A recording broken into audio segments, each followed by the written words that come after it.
March 9th, 2022 regular session meeting. Please stand as we observe a moment of silence, followed by the Pledge of Allegiance led by Ms. Horn.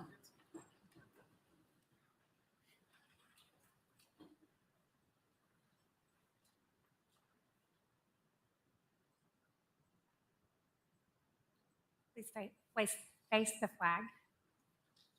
Pledge allegiance to the flag of the United States of America and to the republic for which it stands, one nation, under God, indivisible, with liberty and justice for all.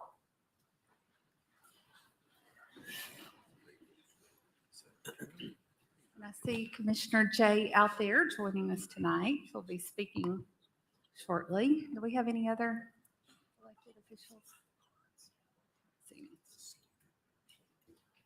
The board met in executive session this afternoon at 4:30 p.m. with representatives from the Knox County Law Department. Mr. Dupler, will you please share some information regarding the executive session?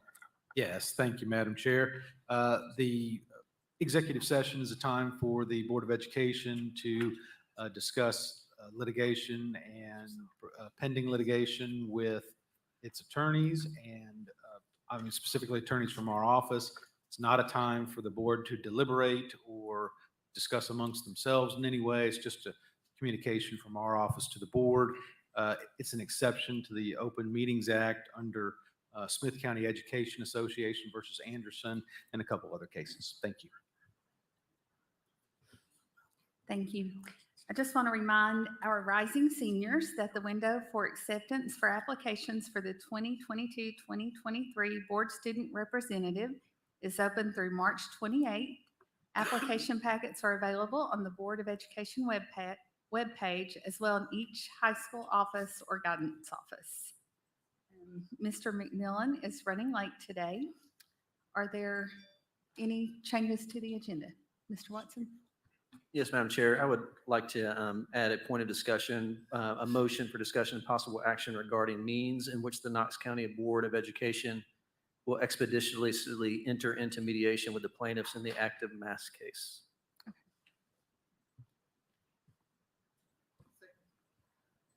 So motion by Mr. Watson and a second by Ms. Satterfield. Are there any other changes to the agenda?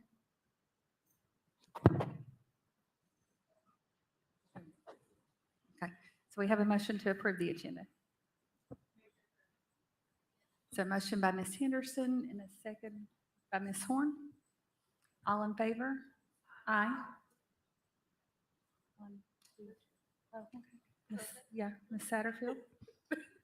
Thank you, Madam Chair. I just want to apologize to my district for not having representation on Monday's meeting. While it was stated that I was traveling, which is true, it was omitted that I was traveling for work. The changes of the board meetings presents challenges in my schedule and could potentially present conflict for the remainder of my term. Sincerely apologize to District 1 for my absence. And to my board members, I watched the entire meeting and fully prepared to vote on today's matter. So thank you. Awesome. Okay. So the motion carries to approve the agenda. Superintendent Thomas. Thank you, Madam Chair, members of the board. I'd like to take a few minutes just to recognize several of our outstanding educators this evening. Hopefully they're all here. Last month, we recognized nearly 200 outstanding educators at our Teacher of the Year banquet. Tonight, we want to give special recognition to our 3 district-wide Teacher of the Year winners. So they are, and if you would, please stand so we can recognize you. Lauren Fevray. Lauren, is Lauren here? Okay. Thank you. And we're going to take a picture in just a minute. So just remain standing. Laura Williams, special education teacher from Carter Middle School. Okay. Thank you, Laura, for being here. Kathleen DeVinny, who teaches engineering, technology, and computer science at South Doyle High School. Thank you. Okay, and just please remain standing for just a minute here. Promise, I'll be quick. In January, we invited Melody Hawkins, an assistant administrator, to our meeting to be recognized as Regional Teacher Award winner from National University. We're so pleased to be able to invite Ms. Hawkins back to recognize her for being chosen as the national winner. So Melody, where are you? Okay. This honor includes a $50,000 cash prize and full scholarship to pursue a doctoral degree. Ms. Hawkins.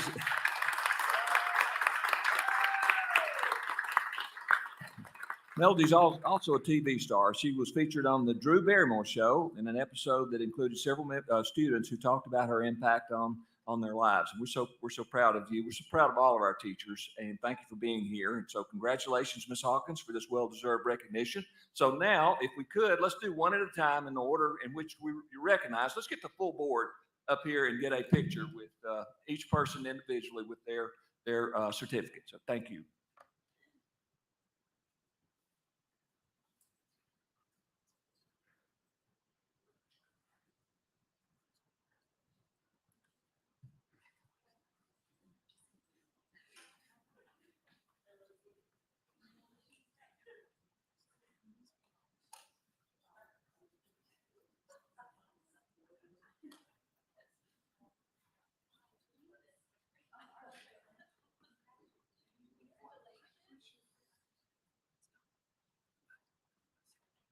All right, we ready? All right, perfect. 1, 2, 3. 1, 2, 3. Thank you. Oh, sorry.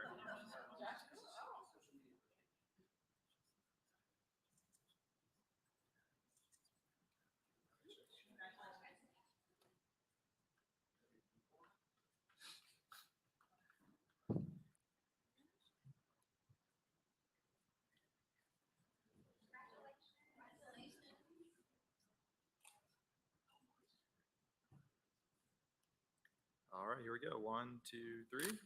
1, 2, 3. Thank you.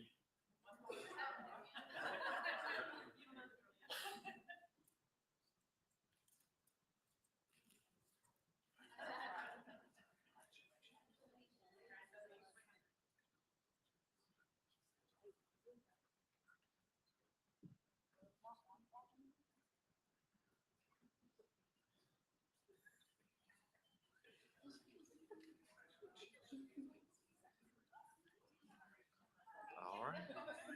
1, 2, 3. 1, 2, 3.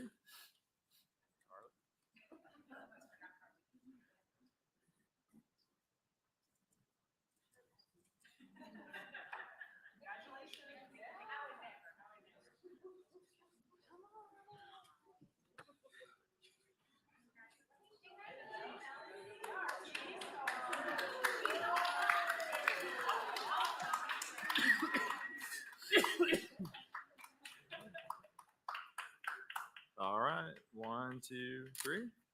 1, 2, 3. Thank you.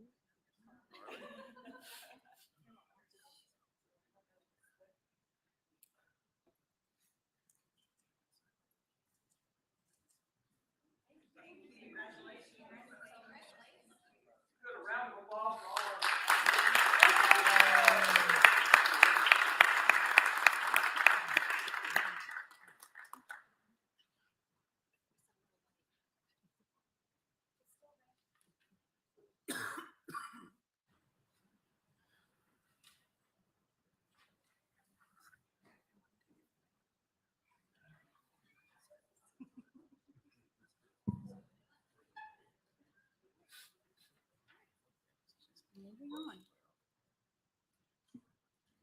So Commissioner Jay, I believe you are up next. Good evening. My name is Larson Jay, and I'm an at-large Knox County Commissioner. Thank you all on the board for the opportunity to address you this evening.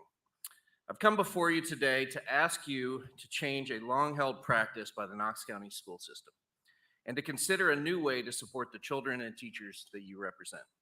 For a little over a year, I have been helping several of our community schools raise money to replace their aged and dilapidated playgrounds.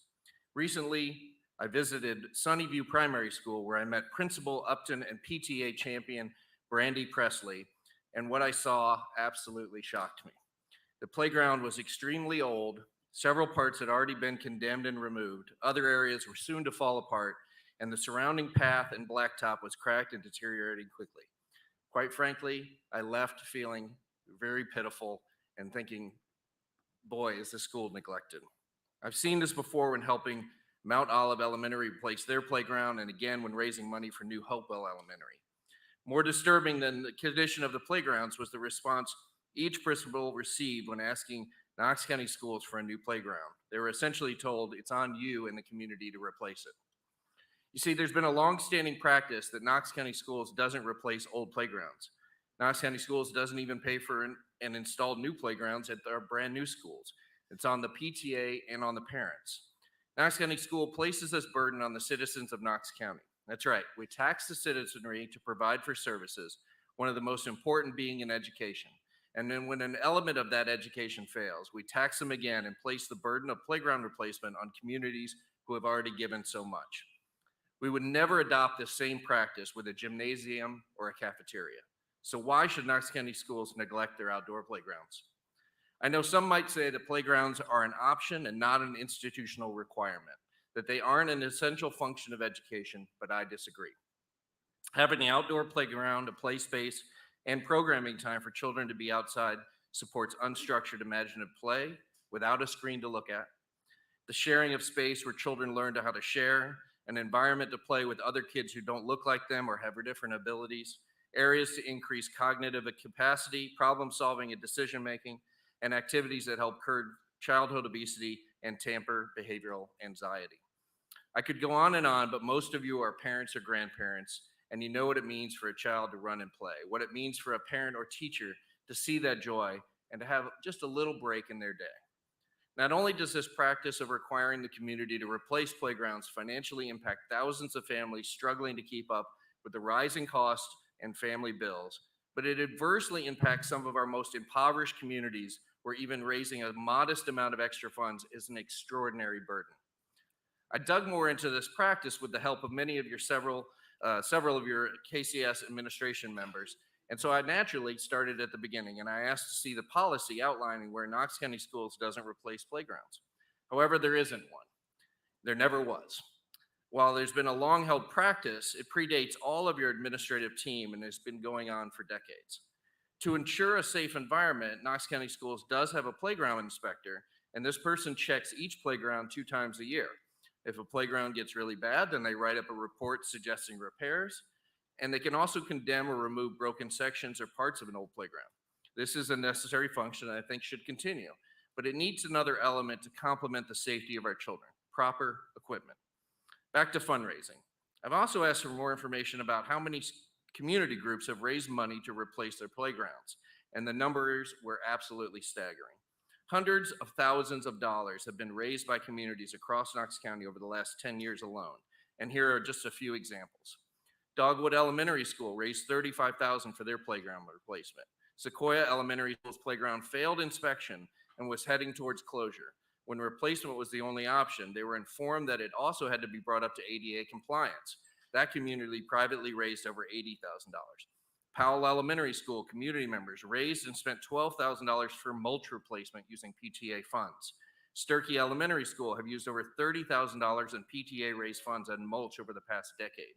Adrian Burnett Elementary School also spent $12,000 of PTA-raised funds for mulch replacement. Bluegrass Elementary School worked with Knoxville Breakfast Rotary Club to raise $7,000 to add some new playground equipment. A.L. Lott's PTA raised over $50,000 and have continued to raise money for mulch each and every year. Bearden Elementary School raised money for blacktop replacement. Bonnie Kate Elementary School is just starting their efforts to raise staggering $80,000 for a new playground. West Hills Elementary School and their foundation raised $140,000 for multiple playgrounds. Ball Camp Elementary School PTA raised $30,000 to replace their playground. Bluegrass Elementary School submitted a plan for a new back playground where they raised $43,000, and then after raising $50,000 to replace the front playground from all their generous community members. I personally wrote checks to New Hopewell Elementary School for their recently opened $74,000 playground, and another check to Mount Olive School for their soon-to-be installed $60,000 playground. Halls Elementary, Bearden Middle School, and Bonnie Kate Elementary Schools are all currently having fundraising initiatives right now. They're in the planning stages. And then, because of where we are in our world, Chilhowie Intermediate raised $50,000 to put their playground together. But then, given the time it took to complete that fundraising goal, prices went up from the vendor and they had to raise an additional $15,000 and are still $3,000 short of their current goal, which I'm hoping to help on soon. The list could go on and on and on. That is just a short window into what it's taken from this community to fix playgrounds.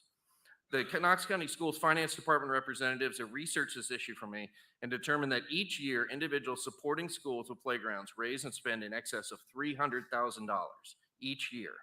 Imagine what those funds could do to help our teachers in their classrooms. Knox County Schools has 89 playgrounds across 52 facilities. Now, not all of them need to be replaced, of course, but there are several in immediate need of replacement and several others that need to be repaired or enhanced with more play structures. While there hasn't been an official policy, you have the opportunity to change the practice. I'm asking you to help change a culture within Knox County Schools and end this double taxation of our citizens. On behalf of many parents, teachers, and the children of Knox County Schools, here's my very specific ask of you. Direct your operations team to quickly do an assessment of every playground and find a logical way to prioritize them according to need. Focus on the worst playgrounds first, then work your way through the list. Allocate real, substantial, and immediate ESSER III funding to make a decision today to fix the playgrounds as soon as possible. I've researched and verified this and checked with your finance department, and indeed, you can file an amended plan and use federal ESSER III funds for playground replacements. What a great way to use these funds for one-time playground replacement or upgrade projects and help children get outside more and play and engage with each other in a safe environment. Sit down with your teachers, PTA groups, and students and pick elements they want to fit within their playground space.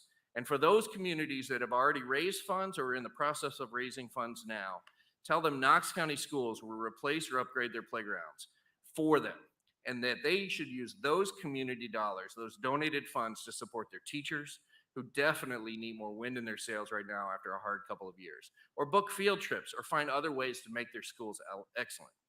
Now, I know by Knox County Schools taking on this initiative, it will mean standardizing playgrounds and offering more of a standard Chevrolet model, and then if communities want to upgrade that to a Tesla, they can certainly do that. But it will at least put everybody at the same starting line, and it will catch up with 30 or 40 years of neglect, all in a short amount of time.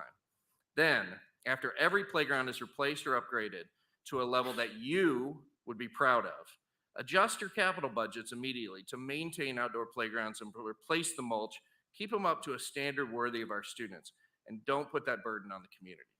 Right now, you have the opportunity to change a long-standing practice of double taxing our citizens, endorse the idea that outdoor play is important to childhood development, support our teachers, and so much more. Show the community that outdoor play spaces are important to the school board, and please show this community that a new culture is forming within Knox County Schools.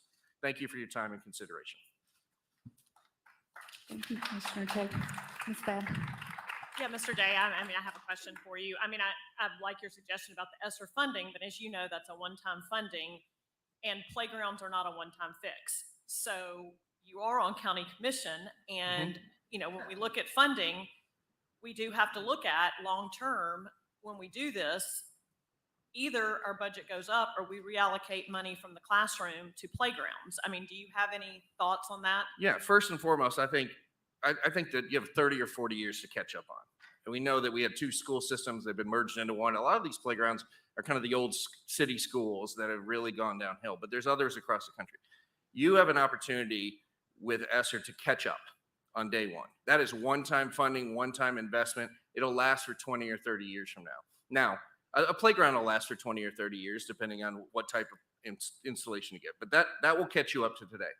Going forward with maintenance, I do think it should be part of the capital budget. I do think it should be part of using your reserve funds, putting it into it. The idea that we're asking the community to buy mulch and to go and spread it, sometimes it's just dropped off and they have to do it themselves. It just seems a little absurd. So yeah, will it become a part of the budget eventually? You bet. Do I think that the benefits outweigh the costs?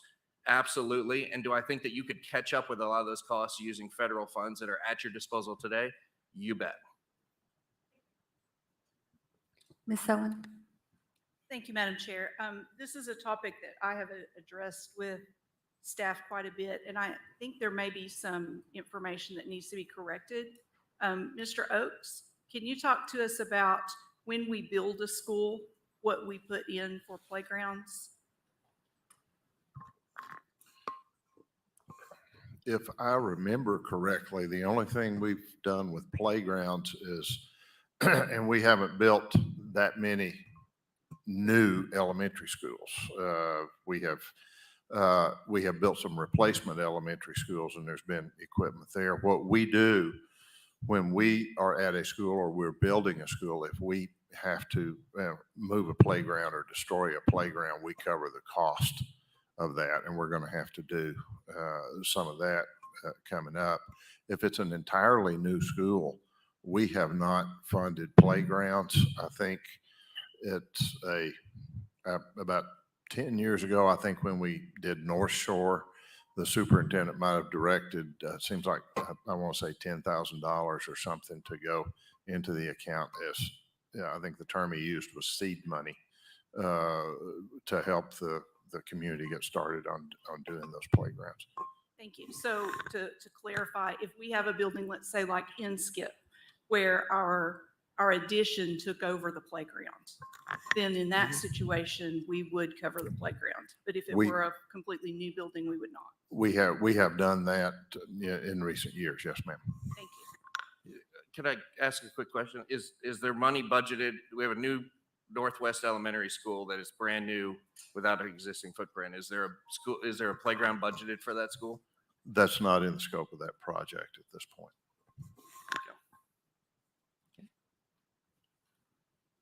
Mr. Watson. Thank you, Madam Chair. Thank you, Commissioner Jay. I appreciate you bringing the issue. As I was touring some schools across different districts, that was a common theme it wasn't asked. It's just something, as I asked administrators in different districts, what are some of the challenges? That was something that was consistently brought up. And I'll tell you, being a parent in Knox County schools for the last 17 years, I didn't know of that practice until I came on school board. So my guess is the general public probably is not, unless they happen to be at a school who's trying to raise money for a playground, right? So I appreciate you bringing that issue. Also, too, as we have worked on our strategic plan, especially around increasing the health of school culture, and we've tried to become more trauma-informed and trauma-responsive in our practice. If anybody has studied that issue very much, you know how important movement is, especially for kids who have experienced trauma. And so, again, I appreciate you raising the issue, and I appreciate the challenge to the board to get creative about it. Thank you. Thank you. Any more questions? All right, thank you. Thank you very much. Appreciate the opportunity.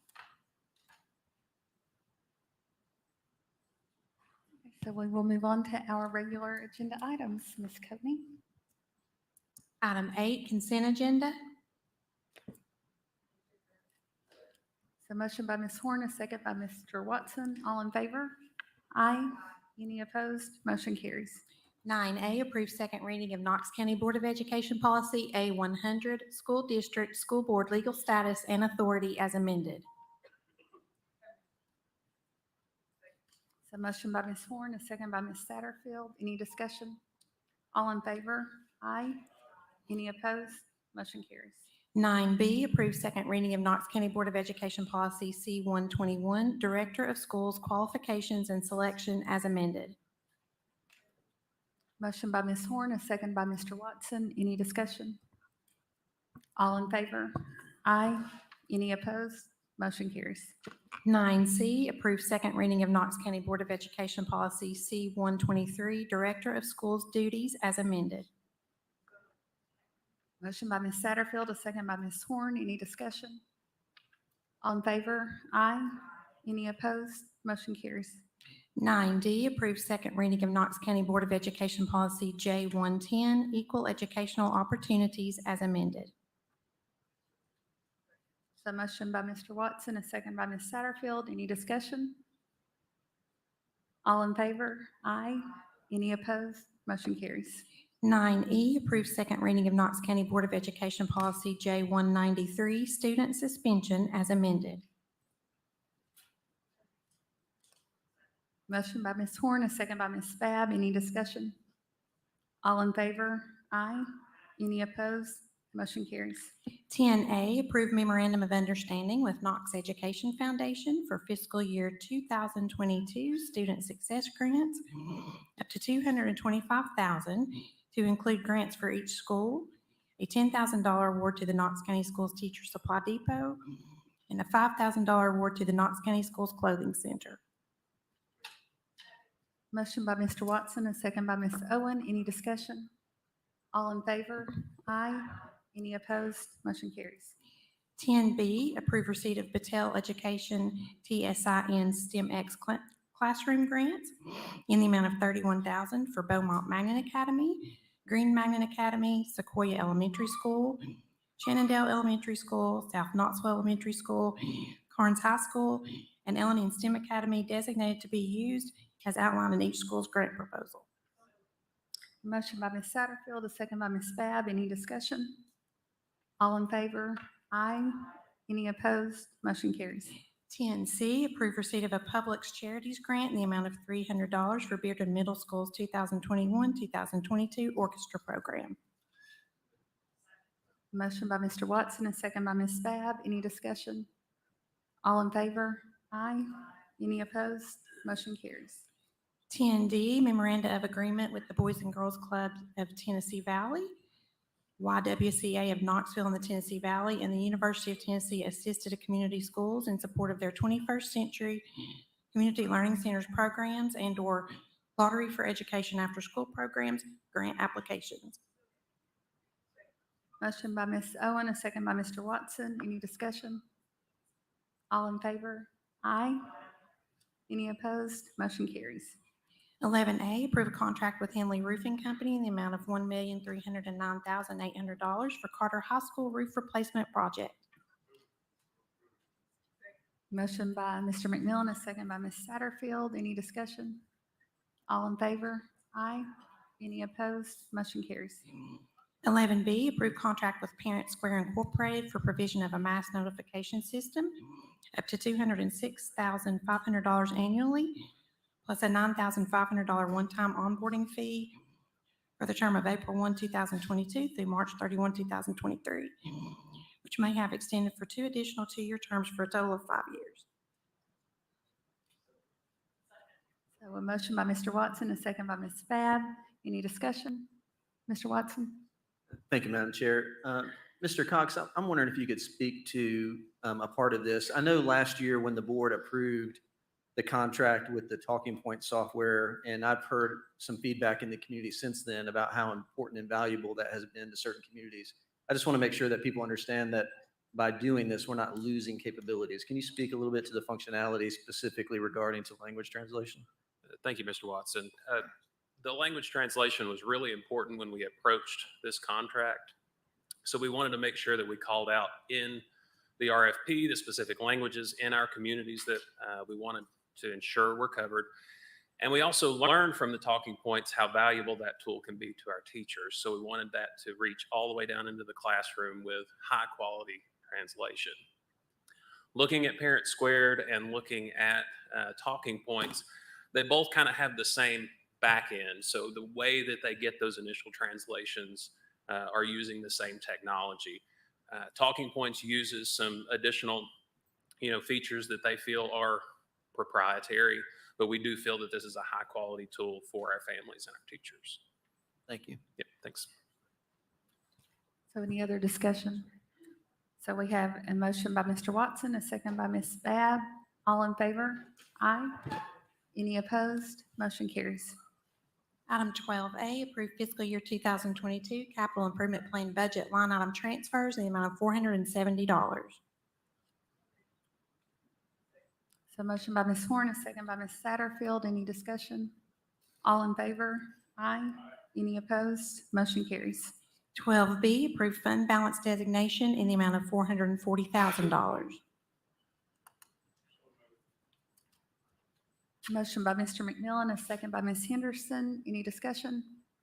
All in favor? Aye. Any opposed? Motion carries. 12C, approve special course for high school curriculum, Introduction to Math Modeling.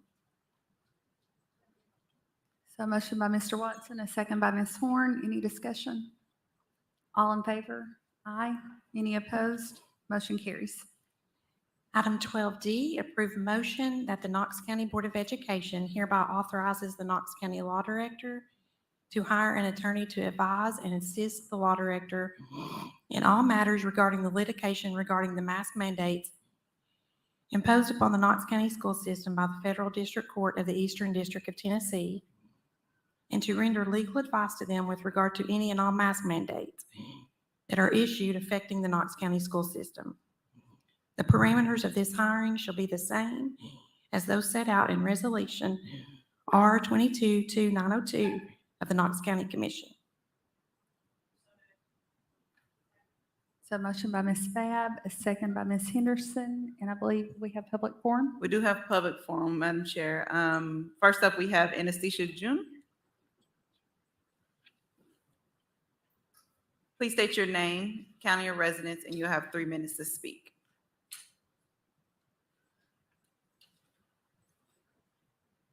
Yes, my name is Anastasia Juneau, and I'm from District 4, 10,200 Meadow Ridges Lane, 37922. I'm here today because 7 months of holding 60,000 students hostage with what I believe is a criminal order to mask them is humiliating.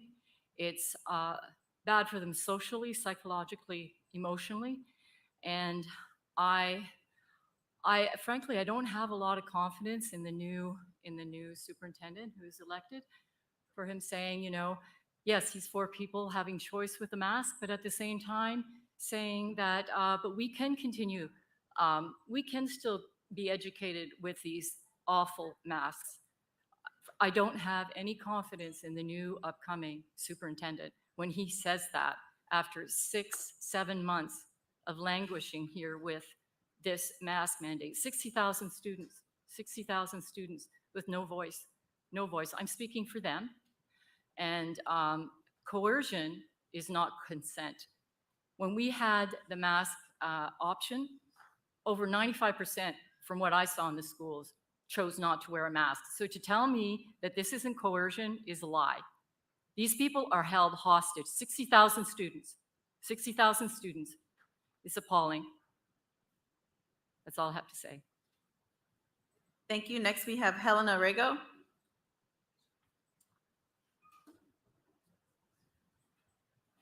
And I have you signed up for 4 different things. All of them. Do you want to use your whole time now, or you want to split up? I'll wait. You'll wait? Yeah. Okay. I'll be short and sweet. All right, cool. I'm You not have going to go the whole 30 Okay. minutes. I'm Helena Rego, Knox County. On this specific item, I think that it's important to think about where we are now. It's been months, as we all know, and there's a lot of difficulty. There's a lot of different things and moving parts out of nowhere. There's new lawsuits coming in. I think that it is crucial that the board hires somebody as expert counsel, somebody that they have control over. We know that they're not going to take over the lawsuit, but doctors hire experts. You all hired experts to choose a superintendent that literally was sitting in front of you. It's just part of the process. And I think it is an important tool in our toolbox and something that can hopefully save us funds from being spent on additional frivolous lawsuits. Thank you so much. All right, and next we have Caitlyn Jones. State your name and county of residence. Same thing for you. Would you like to use your whole time or split your time? I would. Use your which Whole one? time. Whole time? Yes. Okay.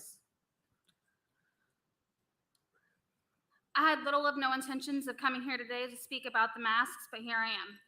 I've spoken before to this board on numerous occasions, and you are aware of the regression in Alec's speech and education since the mask mandate. When Alec was in Cedar Bluff Preschool, his teachers wore face shields or clear masks because they agreed it was needed for him to communicate.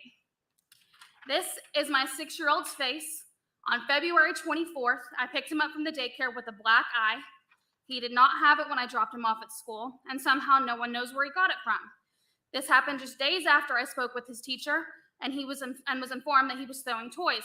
I asked for his teachers to wear face shields so that Alec could see their facial expressions. Today, we had an IEP meeting to talk about his teachers getting an exemption. In this meeting, they clearly already made up their minds on the outcome because they asked if I was going to record the meeting, in which I responded no, which was clearly my mistake, and I won't make that again. One of his teachers agreed that there are times that he has to pull his face mask down and give Alec directions in order for Alec to look at him and understand him. His other teacher also admitted that this was happening and that she uses body language and hand gestures to get him to do what she's asked. His speech therapist also said that she has to pull her face mask down in order for Alec to see her mouth and articulation during therapy. So why, if they all agree with everything that I have said, was Alec denied a reasonable accommodation today when I asked his teachers to wear face shields? I was told it was because of the lawsuit. Then I was told it was because they have no data showing his learning or safety had been impacted, although I don't know how they would know that because they've practically been in masks since the beginning of the school year, and they have been in masks since Alec has been at Farragut. Since his teachers were able to wear clear masks in preschool, what possible data could they have to show that it's not being impacted right now? Then I was told his behavior was not any worse. However, both the daycare, myself, my mom, my grandmother, anyone around him can clearly see that since he transferred from A.L. Watts, his behavior has declined. So if the only place that he is a behaved child is at school, then I would love to know what magical potion they are using to make him behave. I told the IEP team that Alec's pediatrician and specialist at the Down Syndrome Clinic in Vanderbilt could verify the regression and that he has suffered due to the fact that we are wearing face masks and was still denied the exemption. Alec has the right to safe and productive education, and the disgusting discrimination that the school system has done to him is enough to drive anyone crazy. I have tried to be appropriate. I have tried to be nice, but my son comes home with a black eye because he threw a toy and couldn't understand the safety parameters from his teacher because he couldn't see her face, his face, wherever it happened, because no one knows. Alec has the right to an education. He has the right to understand and safety. Why did the plaintiffs in this case get to be the only kids with disabilities who matter? Because my kid has a disability and he's got a black eye. Thank you. Next we have Kevin Hill. Kevin Hill. Please state your name, county of residence, and you have 3 minutes to speak. Kevin Hill, Knox County. So I want to agree with the support that's been given to, and for the same reasons, for encouraging hiring outside counsel. Skill sets are important. We've heard a lot about the expertise from the law department about ADA and education being combined. That's my red flag concern. We all understand the argument. There's two sides of it. We're disagreeing with their claim that they're the best. I mean, to put it very bluntly, I've never known anyone who's the best at anything that works in government. Plain and simple.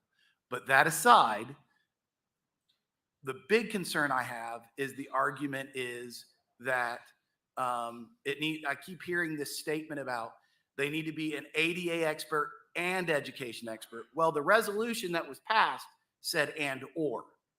An ADA specialist and or an education. So I'm concerned if the law department is the one that's controlling the vetting process for candidates, that they're putting this double criteria on it that eliminates extremely effective potential candidates that could be an extremely effective source of advice.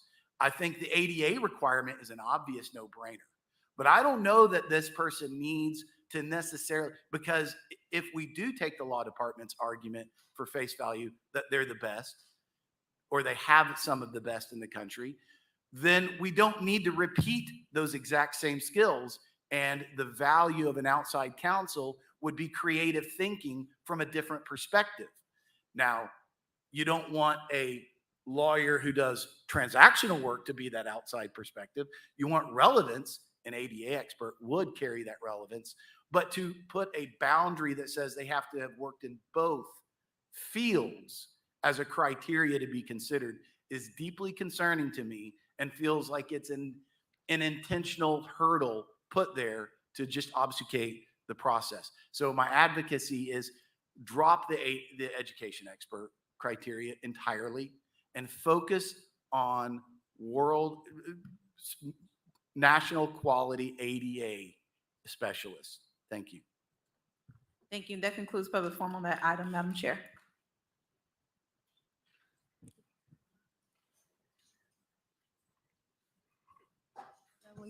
Ms. Owen? Thank you, Madam Chair. I have some questions for the law director.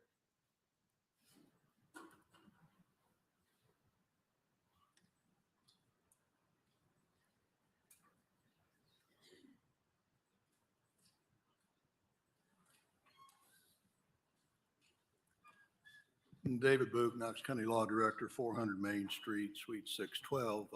Good evening, Ms. Owen. Thank you for being here, Mr. Book. My first question would be, if we are looking for an individual who is either an ADA expert or an education expert, and we are looking nationally for that person, how long, what kind of time frame would you expect that kind of search to take? We think we can get something very quickly for you, a name to submit to you. They're very limited. I mean, this whole case is ADA.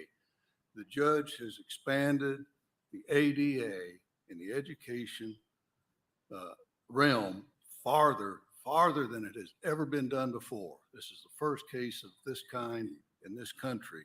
And that's what the fight is on.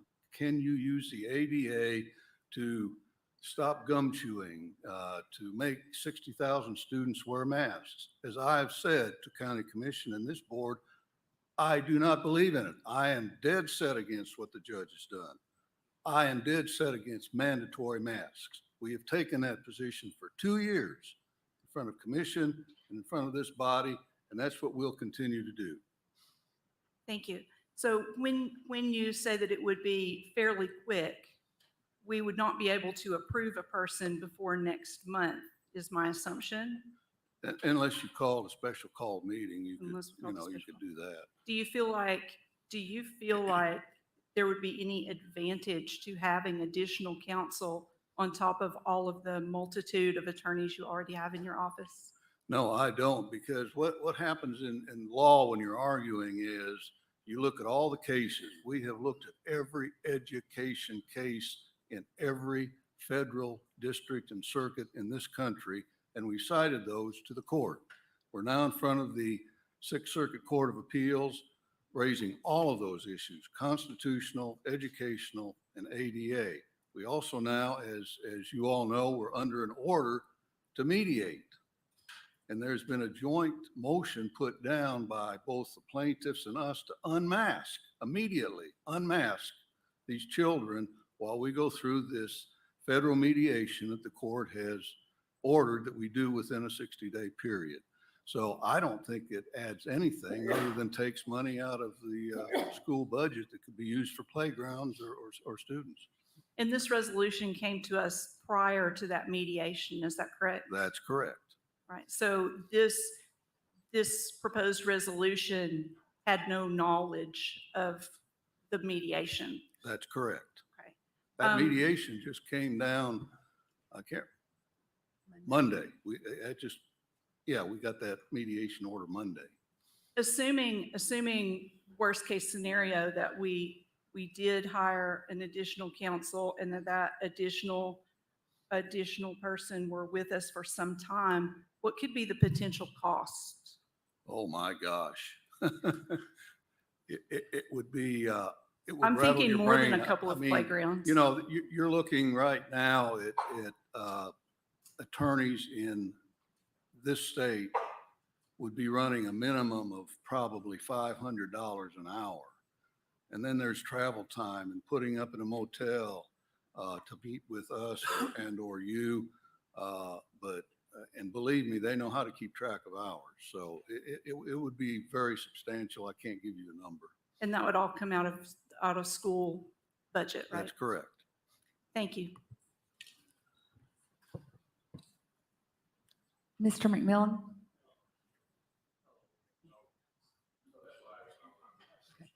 Mr. Watson? Thank you, Madam Chair.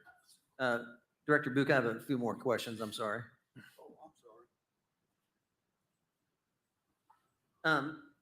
So given we just came out of executive session not too long ago, given where the case is in terms of process, purely process, is there anything that would change, let's say, for instance, in what's before the Sixth Circuit District of Appeals at this point with outside counsel helping advise?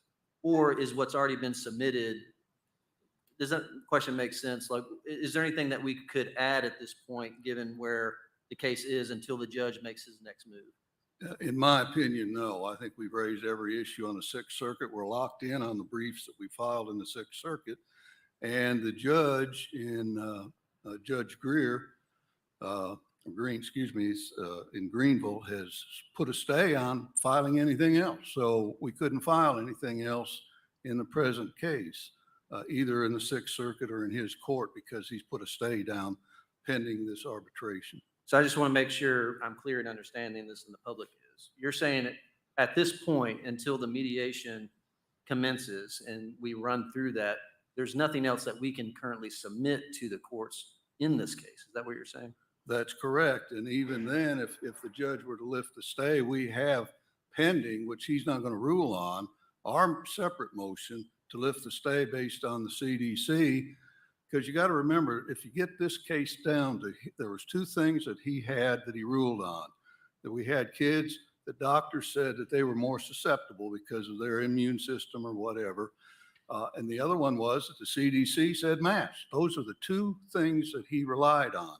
Now, the CDC is gone, but he's put down a stay. So we will not be able to argue that in front of him as long as this arbitration or mediation is going on. Thank you. And then my second question is, at this point, I think this is correct. At this point, the plaintiffs in this current case, it has asked and will ask for us to pay their attorney's fees, correct? Absolutely. Okay. That's covered And- under the statute. And I think I'm right in this too. My understanding is also in the new case from Unmask Our Kids, there's an expectation that we would pay those attorney fees. Is that They- correct? They have asked for attorney's fees in that case also. Okay. And and I just want to make sure I'm understanding this correctly. The school board does not pay the law department for cases, for attorney's time, correct? Correct. Right. So at this point, we're looking at possibly paying the current plaintiff's fees, the new case attorney's fees, and then if we take this action, the fees of an outside attorney, possibly. Correct. And at this point, the plaintiff's fees in the current case is already up to around $250,000. Is that I'd right? say they might be more. We won't really know until we get into arbitration. Yeah, I think that was the last number I heard, but that was That a few, was the that was a last few weeks number. ago. That was a few weeks ago. Yeah, it was And- a few weeks ago. Yeah, and obviously the other case has just gotten started, but I'm sure they're already generating fees. They have, but interesting in that, the unmasked case, it's in front of the same judge. They're asking that judge to do what we've already asked him to do, and that's do away with this ADA extension, putting the masks on. So And is the other case in front of that same judge by happenstance, or is that just what would happen because they're joining the cases? what happened was, what the court does is the first thing that when a case comes in, they look to see if there is a related case. If there's a related case, then the judge that has the first case has the option to say, put that one on my docket. And that's what he did, because it is clearly a related case. So he asked for this case the other case to be put on his docket because of the relationship with the original case. Well, it was determined by him to be that. So once it was, So, it just okay, automatically, then I got yeah, I don't know. what the- Sure, I got you. Yeah, that's the effect. Yes, correct. Okay, thank you. Ms. Babb. Sorry. I guess I just want to clarify too, when we're talking about legal counsel coming up, we are going to be having to mediate, so we will need legal expertise on that. And then also my understanding is we are going to be doing oral arguments in front of the appeals court too. And I'm assuming there's preparation and things to be done for that. Is that correct? The main thing, they allow you you go up to Cincinnati and they allow you 15 minutes for oral argument, 15 minutes. They go by the briefs that we've already filed, which both sides have filed. That's what happens. But the oral argument, and I've been up there many a time, and the oral arguments, really, they might ask you a couple of hard questions that they have, but very seldom is there you don't get to go up like you're arguing in front of a jury and give your whole case. They've already got it on the brief. So the oral argument is only 15 minutes, and then that's it. I guess we're hoping that 15 minutes is pretty impactful though. But Yes. so simultaneously, we do have this case. we're needing legal expertise on. I just wanted to clarify that. It's not just the mediation. It's kind of both things at the same time. Right, the mediation in this case, the appeal that's going on, that's correct. There's two tracks, and we just got word from the Sixth Circuit that our arguments will be on May 4th, but we don't know our panel yet until 2 weeks before they will tell us our panel. And that becomes interesting too, because different panels may have different, you got liberals and you got conservatives. And so we don't know what kind of panel we're going to have or what they might have ruled on in similar kind of cases until 2 weeks before. Ms. Satterfield. Thank you, Madam Chair. So knowing that we're unsure of the cost, this is for you, Mr. McPherson. If this does pass, what does the finance look like from our budget? And where does it come from? I guess I would answer that is it would kind of depend on how much we're talking about, which we don't know. I can tell you that we do have very healthy reserves. So and we are tracking very positively with surplus revenue collections. So I think, again, we don't have any idea what the cost would be. I think my initial response or initial recommendation would be that would be funded from excess revenue collections from this year.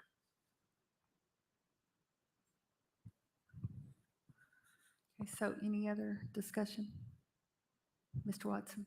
Thank you, Madam Chair. Just a clarifying point, Mr. McPherson, is that also where, so if and when we pay the current attorneys for the current case and the plaintiffs, is that also where those funds would come through? Yes, sir. That would be my recommendation. Okay, thank you. Okay, so we have a motion by Ms. Babb, a second by Ms. Henderson. Any more discussion? Ms. Coatney, do we want to do a roll call? Ms. Satterfield? No. Ms. Owen? No. Mr. Watson? No. Ms. Babb? Yes. Ms. Horn? Yes. Ms. Henderson? Yes. Ms. Bounds? Mr. McMillan? Ms. Christie? That's 4 yes votes, 3 no votes, and 2 pass votes. Ms. Bounds, did you want to change your pass vote? This is such a difficult decision.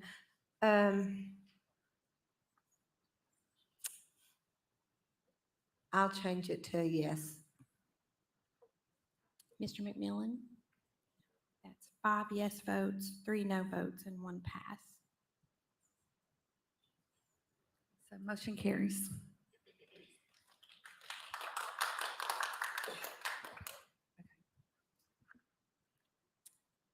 Item 12E, approve resolution reaffirming support for parents' choice for masking. And we do have public forum on that, Madam Chair. Okay. Helena Rago. I know I'm butchering it. I'm sorry. 2 minutes and 15 seconds on the clock you have left. I've gotten used to answering to whatever. Please, sounds what kind of is like- it? No, I want to do it right. What's your name? Helena Helena Rago. Rago. 2 minutes, 15 I'm seconds. from Knox County. On the topic of getting our kids back to normal, schools across the board are extremely different. No offense, but at the Super Board attendant public forum, we had adults in the schools without masks on. And that really pissed me off because every day my daughter comes home with a headache, her stomach hurts. She can't hear her teacher. Her teachers are yelling at her. She can't have her parents come eat lunch with her like we used to do at least weekly.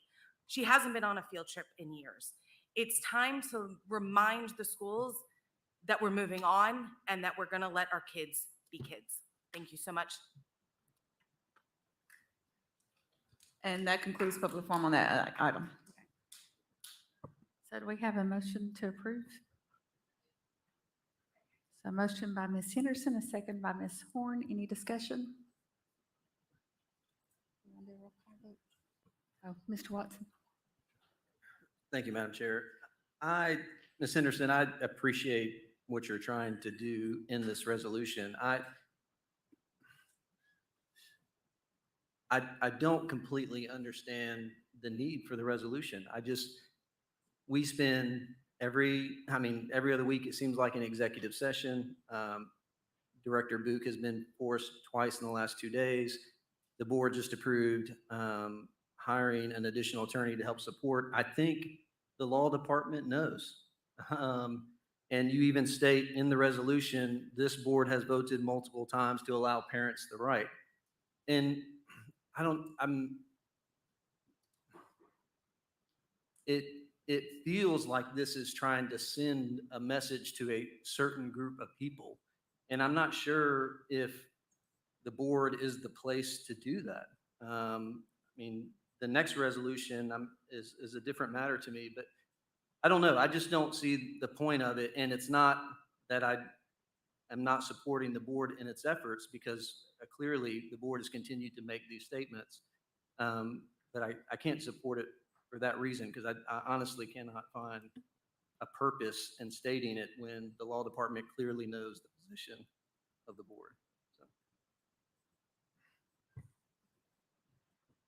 So any other discussion?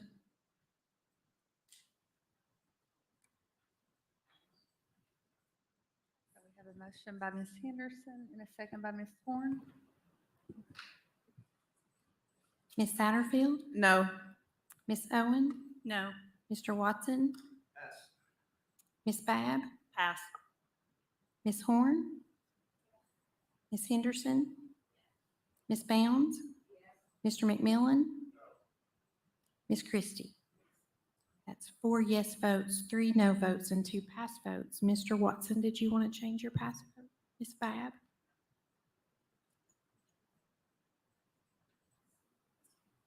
So motion fails. Ms. Cody?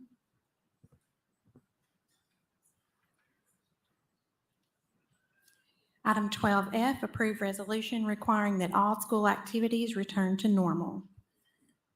Madam Chair, we do have public forum. Helena Rago. State your name and county of residence, and you have 1 minute and 35 seconds left. Helena Rago, Knox County. I screwed up what I was talking about last time. That's what I get for not having notes. But one other point of returning to normal, my daughter came home today and said, at gym, the PE teacher asked me to pull up my mask while we were playing basketball while her mask was down. She said, but we're 6 feet apart. I thought that was okay now. This is why we need to remind the schools, just as a blanket statement, that we're returning to normal, and maybe stop with the hypocrisy. Thank you.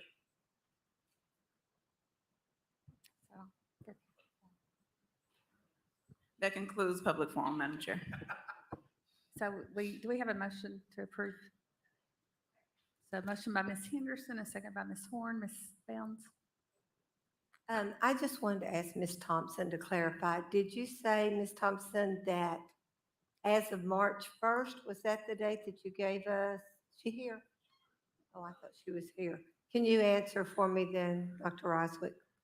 I can't, Ms. Bounce, thanks. And Ms. Thompson's actually traveling to a conference this afternoon. So that is correct. We had a discussion sometime in early spring about when that would be, so we could give principals some lead time on that. And so both Mr. Trent and Ms. Thompson talked to principals probably sometime in early February that March 1st would be the date that would start. So that was communicated to the principals. Okay. So we've had it communicated to the principals, but we're not sure yet how that looks on the other side of March the 1st. I mean, we heard somebody say today, there's a difference between pulling your mask up, but I just haven't seen a real difference since March the 1st from my feedback of what I'm hearing in my district. So I think this is a necessary resolution. Ms. Satterfield? Mr. McMillan, is your line? Did you have something? Yeah. I'm not over there to turn it off for you, is what it is.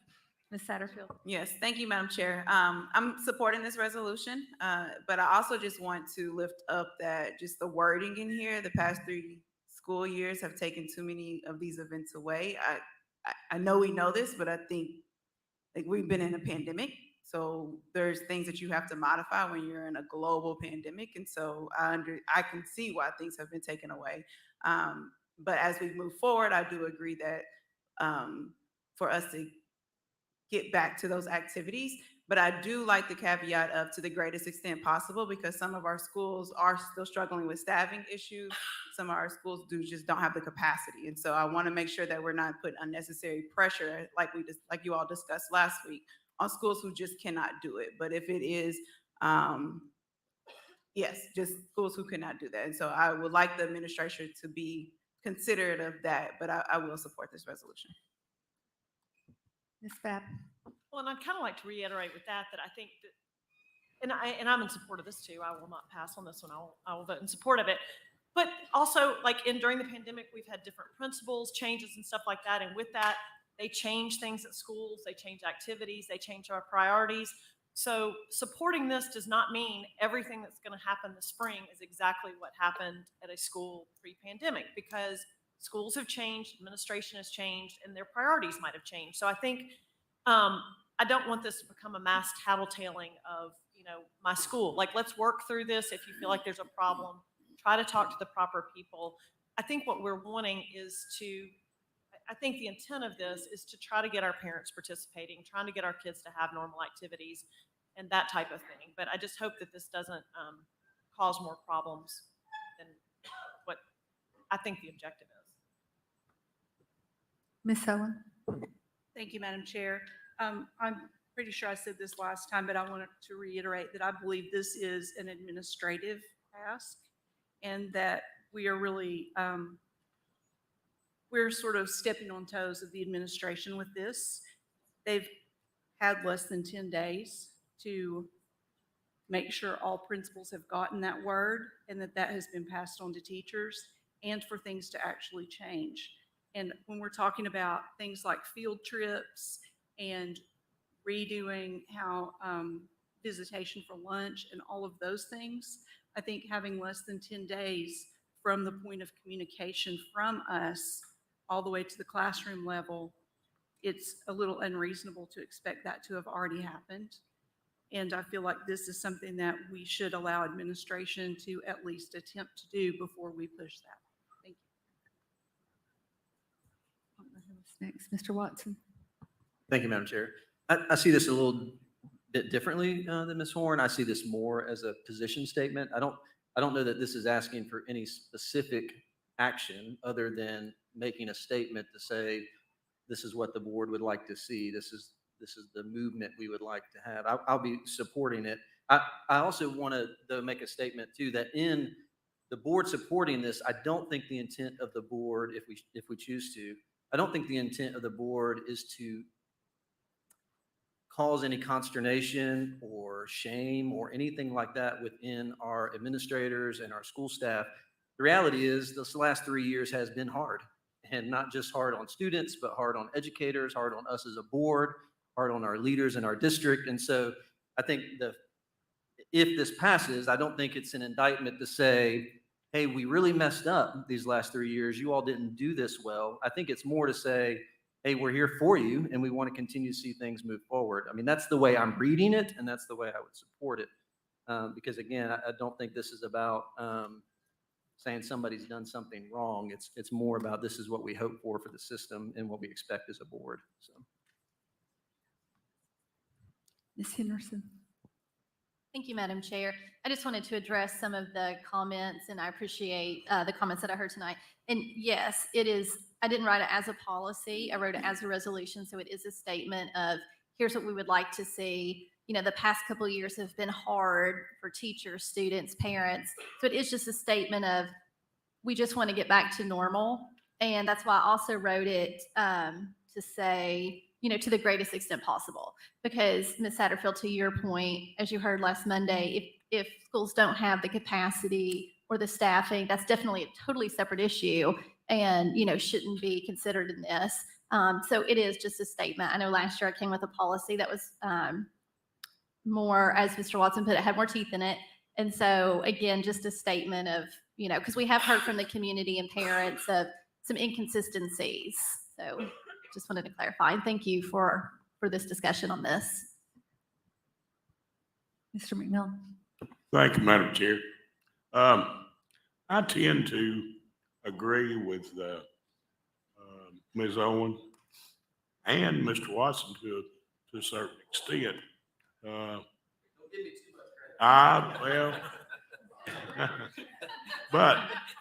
but having said that, I don't think it really does anything, and I think it's unnecessary. I think we would be better served if over the next few days, the administration, I don't care how they do it, whether they do it, by email or whatever, that they clarify with each and every principal in Knox County what the expectations are. And we have some uniformity. We can't have one doing this, one doing something else. And I'm afraid that we might get off on something like that. And that's why I really can't support it. If we can just take a vote around the table here to return to normalcy, it passed 9-0. Everybody would vote for it, I would think. If we didn't have that order and all that other stuff. So sometimes you're better to just leave things alone. We voted as a board to support the masks and all that sort of stuff, and return to normalcy as much as possible sometime back. But anyway, that's where I am. I think it's absolutely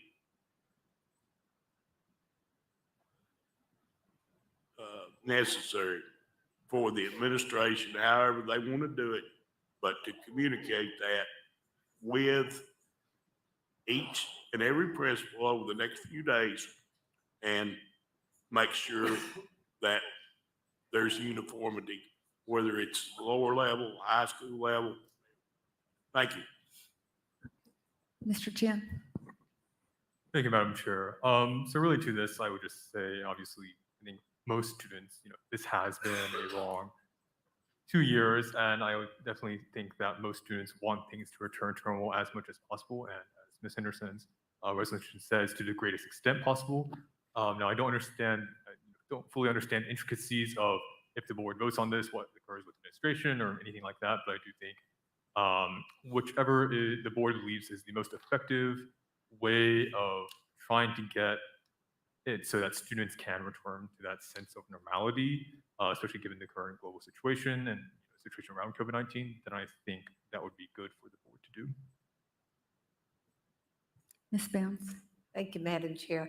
I was just going to say that leaving the meeting the other night, I began to get text from teachers in my district that fully support this. And I think having been a teacher, they're the ones on the ground that see this up close. And so I was really surprised to get immediately some of their affirmations that we needed this resolution. And I don't think it has to be either or. I think we can pass this resolution, and we can also direct the superintendent and the elementary, and he can direct the elementary and secondary supervisors to more strongly state and make sure there is compliance. So I think it can be both. To Mr. McMillan's point, I don't think it has to be either or, but I think there has to be oversight at the secondary and primarily the elementary. I think that's where we see the greatest disparities. So thank you. Ms. Horn. Thank you, Madam Chair. I agree with Ms. Bounds. I think that if we weren't hearing of instances that perpetuate the circumstances of the last 2 years, that this wouldn't be needed. But we do continue to hear issues in the schools. And so I think that, and I think Ms. Bounds is right, it can be that the superintendent reiterates to principals what the expectation is, but I think that this is, as I said Monday night, this is a position statement to our schools and to the community on where we stand on this. I've heard loud and clear from my community, and so I think this is a reflection of what I've heard, And so for those reasons, I'll be supporting it.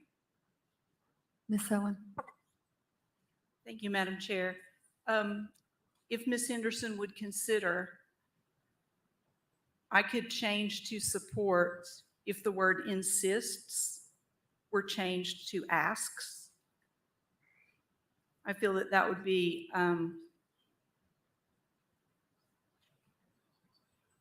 that would feel less punitive toward our principals for me in the resolution. Be it resolved, the Knox County Board of Education asks to the greatest extent possible.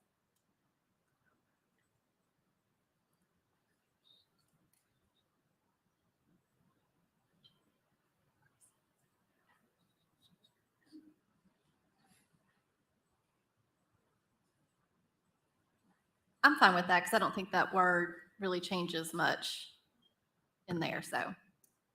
Thank you. So is that a friendly amendment to this? Okay, all right. So any more discussion?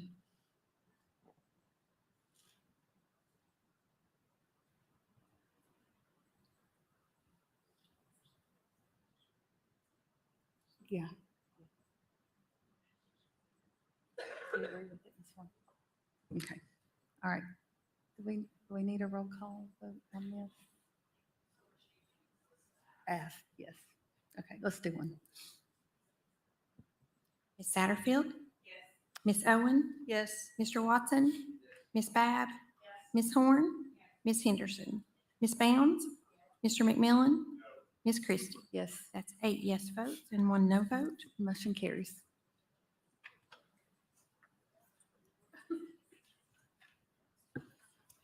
Item 12G, discussion and possible action on complaints that have been gathered and received under Knox County Board of Education Policy B-171, complaints and appeals to the board. We do have public forum on this item. Okay. Ready for it? Helena Roque. I don't know. Not much time. Helena Rago. A minute. Helena Rago, Knox County. This is probably the most I've gotten in the shortest amount of time. But I wanted to be here tonight in support of the board members that are the first ones up on the docket for complaints.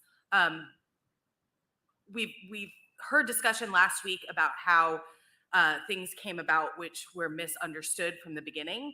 And I want to remind the board that last week and today, other members of government have been sitting out in the audience and invited up by the board to speak to the board.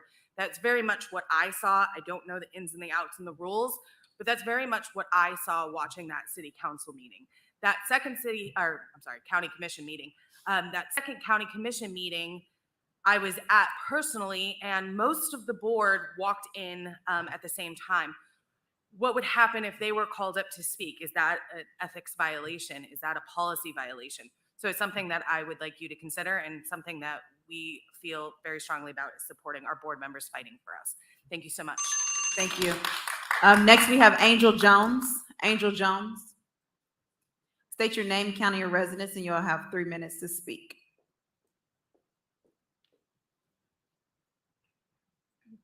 My name is Angel Jones, Knox County, Tennessee. I have 2 children in our public school system that I speak for. Ms. Jones, can you pull your mic down just a little bit? Sorry. Yeah, it's okay. Could I get a little, since you couldn't hear me? Okay. Do I need to start over? Yeah, go ahead. Okay. Well, I have 2 children in our public school system that I speak for. Nobody else does. They're not a part of the 60,000. I am a sitting board member for Atheist Society of Knoxville and the Satanic Ministry. My comments do not reflect on the views of these organizations.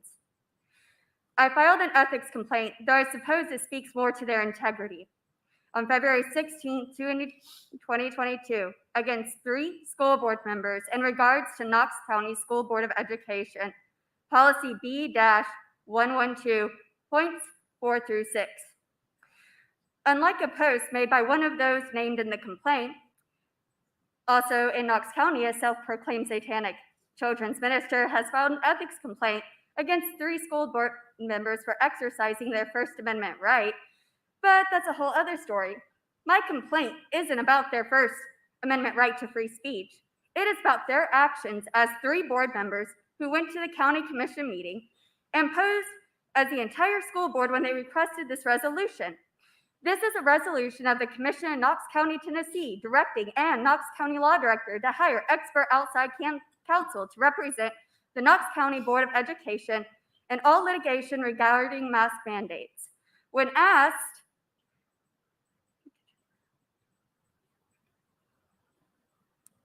sorry. The whole school board, or what if one person just asked us to do something, I mean, I think we're looking to as a school board, to have the power to make that decision.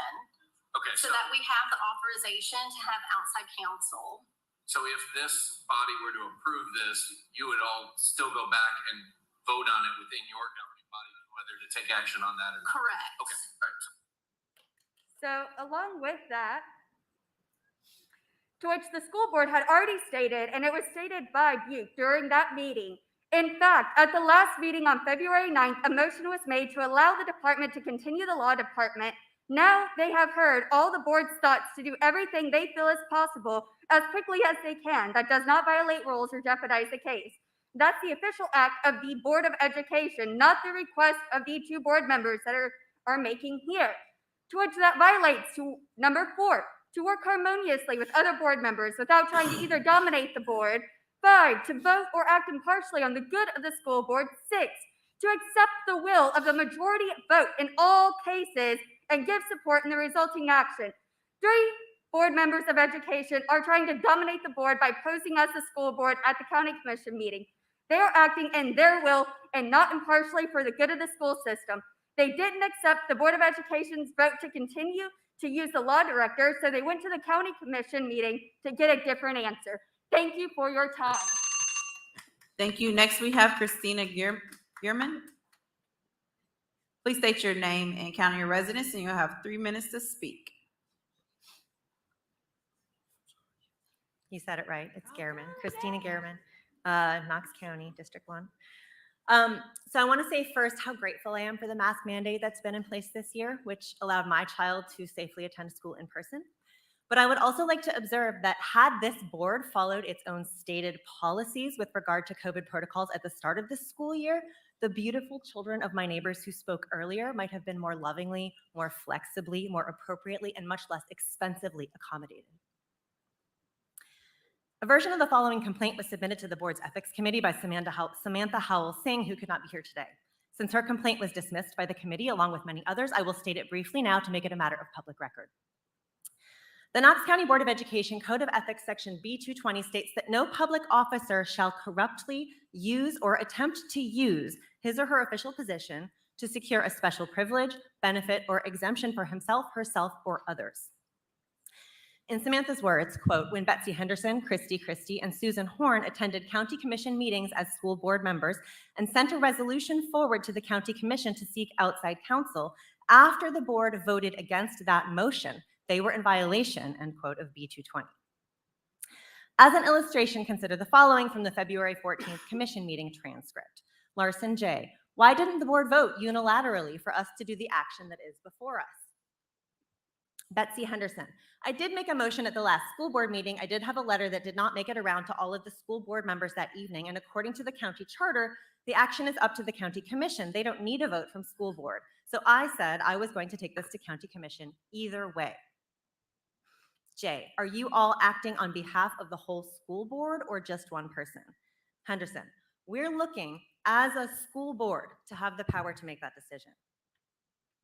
Now, the concern is that it appears that board member Henderson is representing the school board when she takes an action that the school board itself explicitly voted not to take at the immediately prior meeting. Right? Thus, there is the appearance that board member Henderson is using her position to, quote, secure a special privilege or benefit for herself or others, the benefit, namely, of the commission's approval to spend school board funds on a project or priority that is hers or her friends, and not, by majority vote again, that of the school board. Whenever there is the appearance of unethical or unprofessional conduct on the part of any members of the board, it must be addressed. Not to do so jeopardizes the whole board's reputation and the public's trust in the whole board. It also denies the named individuals the opportunity they deserve to respond to allegations of unprofessional and unethical conduct. Therefore, I would like to suggest that you, the board, yourself, refer these matters for review, either to the Tennessee School Board Association or to the Tennessee State Department of Education or to some other institution with the authority and integrity to consider the many concerns that have been raised on their merits and to advise the board how to proceed. Thank you. Madam Chair, that concludes public forum on this item. Ms. Bounds? Yes, as I stated Monday night, I would be bringing a motion forward, and I would like to read this motion at this time. A motion to dismiss all pending complaints against all board members on the grounds of the strained political status of the community and officials, particularly around masking, and on the grounds that the board policies B-171 and B-220 need revision and specification on procedure and forms for filing complaints. Second. We have a motion by Ms. Bounds, a second by Ms. Babb. Ms. Satterfield? Yes, I will be supporting this motion. I just want to state that we are in leadership and there is an expectation that we follow policy of our own, especially if we have that expectation of our schools and our principals and administration. So while I do support the removal of this, mostly because the ethics committee, that we really can't do anything when it comes to ethics, I think it's our responsibility as public leaders to follow board policy. So. Mr. McMillan? Thank you, Madam Chair. Before we go any further, I believe that it would be appropriate for Mr. Dupler to define what consists here of ethics. Now, he was there, and after he explained it to us, when I say us, the ethic committee, of whom I'm the chair, we voted unanimously, the three of us, to send it on to the entire board. Mr. Dupler, would you comment on what you told us at that meeting? Thank you, Mr. McMillan. Thank you, Madam Chair. I was feeling a little neglected with Law Director Book here, so I appreciate you getting me involved. I'm kidding. But so as far as the ethics complaint, what was discussed at the ethics committee was that, these are complaints. They were termed ethics complaints, but to be an ethics complaint, it has to comply with board policy B-220, which talks about ethics. And specifically there's a lot of language in that policy, don't get me wrong, but if you boil it down, it talks about conflicts of interest, and very specifically conflicts of interest with financial stakes or financial gain for board members. So when one looks at the complaints on their face, and again, like you said, all this was discussed at the ethics committee meeting, was that they really weren't ethics complaints, but since they were complaints of some type, that's why we looked at policy B-171 under the board's policies. And really, is that a great fit? No, but it's really the only other policy that the board has with regard to complaints coming before the board. So that's what was discussed. Does that answer your question? Mr. Watson? Thank you, Madam Chair. Mr. Dupler, I appreciate the clarification, and you and I have discussed that many times as well. So I've thought a lot about this, and specifically the motion that Ms. Bounds brought forth too, and it's been very conflicting for me. As someone who has had a complaint filed against them, I'm conflicted regarding the motion. I don't know how I can vote for a motion to dismiss complaints that were filed against myself. It would seem odd to do that. It seems to me to do so would be grounds to call into question my integrity, which is something I value deeply. So I don't I don't think I can, I'm not looking for claps. It's something that I value, and I don't think I can vote for it for that reason.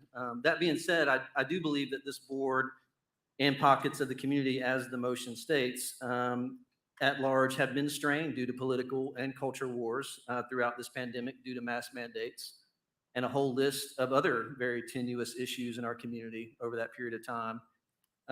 Unless we as a board decide that to the degree possible, we're going to set aside politics and work together on behalf of all of our students, not much is going to change in this moment or the next. I also agree with Ms. Babb's sentiments on Monday night that we as individuals do not really have the ability nor likely the inclination to hold one another accountable publicly.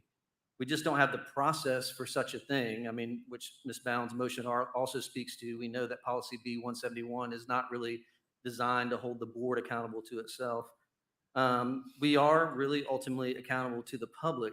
That being said, I'm confident that the public does expect us to be able to work together and have a level of decorum, professionalism, trust, and focus in our work together on behalf of all of our students. And the other side of the motion that I think is maybe would be troubling, I think, for the public if it passed, is it says to dismiss all pending complaints.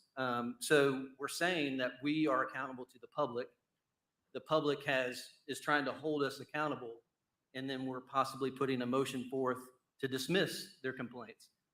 And Ms. Bounds, all I'm saying is I think we're in a catch-22. I don't think there's any easy way out of it. We don't have a policy to discuss it. We don't. The 5 people on this board have ethics complaints filed against them. So for any of us individually to vote in favor of dismissing them, it's a hot mess of a situation. And I hate that we're in this as a board.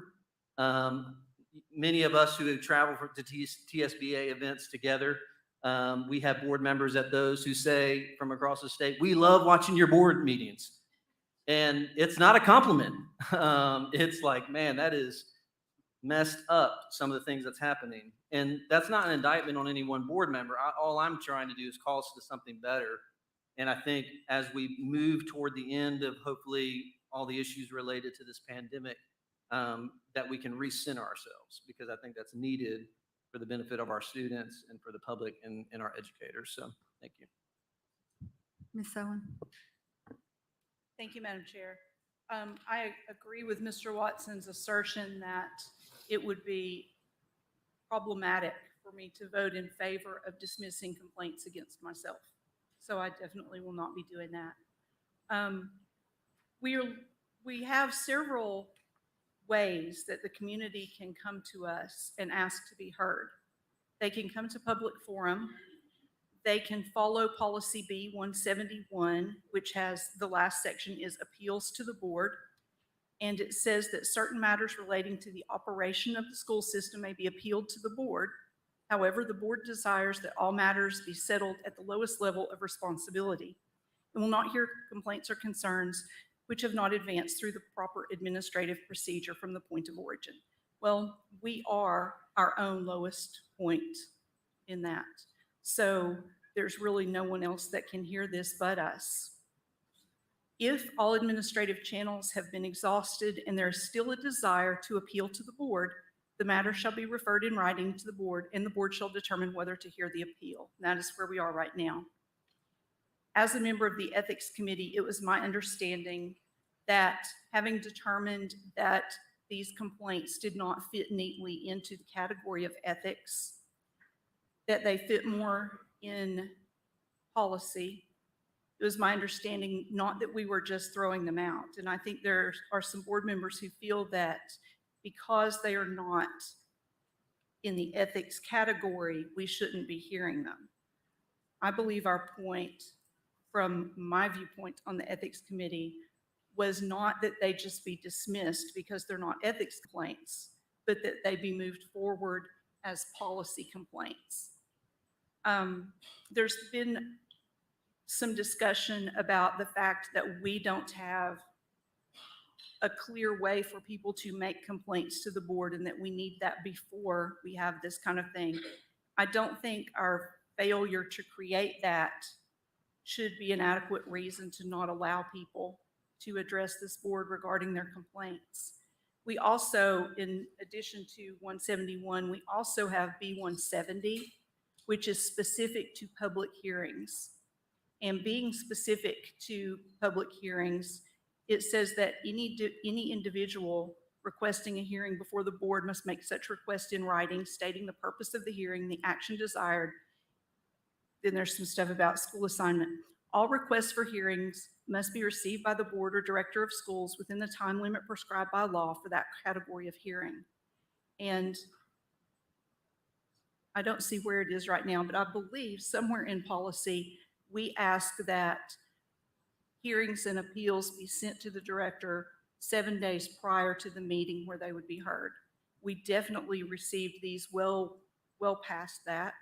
We have plenty of time for consideration, and following the ethics committee recommendation, all of the complainants were asked whether they wanted to continue forward. So we have followed our policy for bringing them here for a hearing. And that's something we seriously need to consider. The fact that we have followed the policy that we have regarding bringing them for a hearing. At what point do we say, well, we didn't have this other policy, so we're not going to follow these either? I think that kind of consideration needed to be made before we got to this point, and it couldn't have been. So here we are. We've told people they will come here for a hearing, and now we are saying, no, we're not going to do it. The only way I could, well, I can't vote for it, but the only way I could feel support for that would be if we created some kind of mechanism for a committee to hear the complaints and to hear them publicly so that a recommendation could be made back to this board. Thank you. Well, I just want to take a minute to say, since some of these were against me, those of you that were on the board in February of 2020 might remember a policy review meeting where I brought policy B171 up and about following the will of the board. I think Mr. Duper, you were there, and we discussed that, and then COVID hit and we kind of got off track a little bit. But, you know, and it was said then that, you know, each individual board member still had their right to free speech and pretty much to say what they wanted to. So we did have, this is a policy problem, and we probably should have addressed the policy back at that time. But like I said, that was in February of 2020, and I think we all know what happened shortly after that, and there was a lot more pressing issues going on. So first, I will say that. Secondly, I will say that most people, when they file or complain about board members, they typically don't recruit a bunch of people to file complaints against single board members, and they certainly don't typically send out a press release when they send an email to the board complaining about people. But I think the biggest problem is it's a policy problem, and it needs to go back to policy review. And there needs to be, we need to address it. We need to change policy, or maybe have a clear path forward, a procedure for complaints, because we can't just have, I mean, how many people have had complaints filed against them now? I mean, most of us. And we can't just hijack our board meetings every month, every time somebody gets mad or disagrees with a board member. I mean, we have to have a better policy, and we have to have a better path forward. Ms. Babb. Yeah, I mean, I guess where I'm really confused is I don't see what Ms. Owen wants us to do. I mean, right now, out of the 9 of us, 5 people have complaints against them. I personally would have been at the county commission meeting speaking also if I hadn't been in Nashville. So I'll just say I probably should have an ethics complaint against myself. And also, someone who did an ethics complaint then complained that board members who gave money to someone's campaign who had an ethics complaint against them also had problems doing it. So we've got 5 people that have got complaints against them. At least 2 of us have given money to people with complaints against them. I just don't even know where we're supposed to go with this. And so that's where I'm asking Ms. Owen. I mean, I know we brought it here, but what do we do? I mean, what do you want us to do? It sounds like you want us to do something, but I can't figure out what that is. We've come here and we've told the people they will be heard. We have not had it, no. We've heard them in public. We have heard them in public forum. That's not a hearing. They should have never had to have addressed this in public forum. They should have had an I want you appropriate. to detail out for me how you think this is supposed to work. I'm totally lost. Tell me. Well, I'll pull it all out. We have a hearing, procedure. We have a hearing policy. We have told people that they will have time to be heard. And public forum is not the length. It's 3 minutes. It's not the 10-minute length of a hearing that they would have to go through and address all of the issues that they have brought to us. We told people they would come here and have a hearing. I want us to keep our word. I want us to act with integrity. And then when we hear from these people, Then what do we as a board do then? Because there's probably we 7 will have of to us that decide. cannot do any acting on it, it sounds like. We would have to decide. I would assume that whatever complaint is up at that time, that the people or persons who are named in that complaint would not be able to take any action. I would certainly recuse myself from mine. I don't think we can say what we would do when we haven't heard. I don't know. We haven't heard the complaints. That's the whole point. Without a hearing. We've read them, haven't we? I mean, we've all read them, haven't we? Have we seen everything that the people would bring to us? I don't know. Are we getting everybody to have attorneys in this, or what is your thought? I'm going to say it one more time. I expect the people who brought complaints to have the opportunity to have the hearing that we told them they would have, period. I don't know who was next over there. Mr. McMillan? Thank you, Madam Chair. Based on what you were saying, Ms. Owen, you kept talking about the resolutions. I mean, not resolution, excuse me, the policies, policy review. It would appear to me, and based on what Ms. Christie said, that we should send them to policy review and let them, have their say before the policy review people. Now, in my opinion, it doesn't necessarily need to be a special committee or anything, but that would be something that you could discuss, policy review, and then bring whatever comes out of policy review. One person there could bring it before the board to see how they wanted to deal with it. They would get an opportunity to air their concerns there much better along the lines of what you were saying. If we vote, if we go around here and vote, we won't have enough to pass anything. That's just a simple fact, because there's only about 3 people that don't have a complaint filed against them. 3 and possibly 1 more that should. But those are my thoughts on it. I don't think we could actually do anything. What would you think about that, Ms. Owen?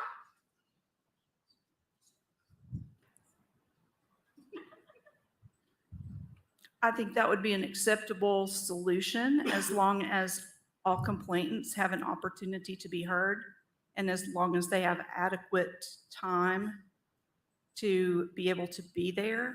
My concern would be that policy review is normally in the middle of the day and would be much more difficult than at this time. Well, But I'm if they I'm not want- sure whether that would be an issue for if complainants or it's not. that important to them, they'll find a way to show up, get off at lunchtime or something. You know, take a couple hours, come up there. We may have. Maybe not even that long. That would be my suggestion. Thank you. We may have a few dozen more by then at the rate we're going. Ms. Horn? Thank you, Madam Chair.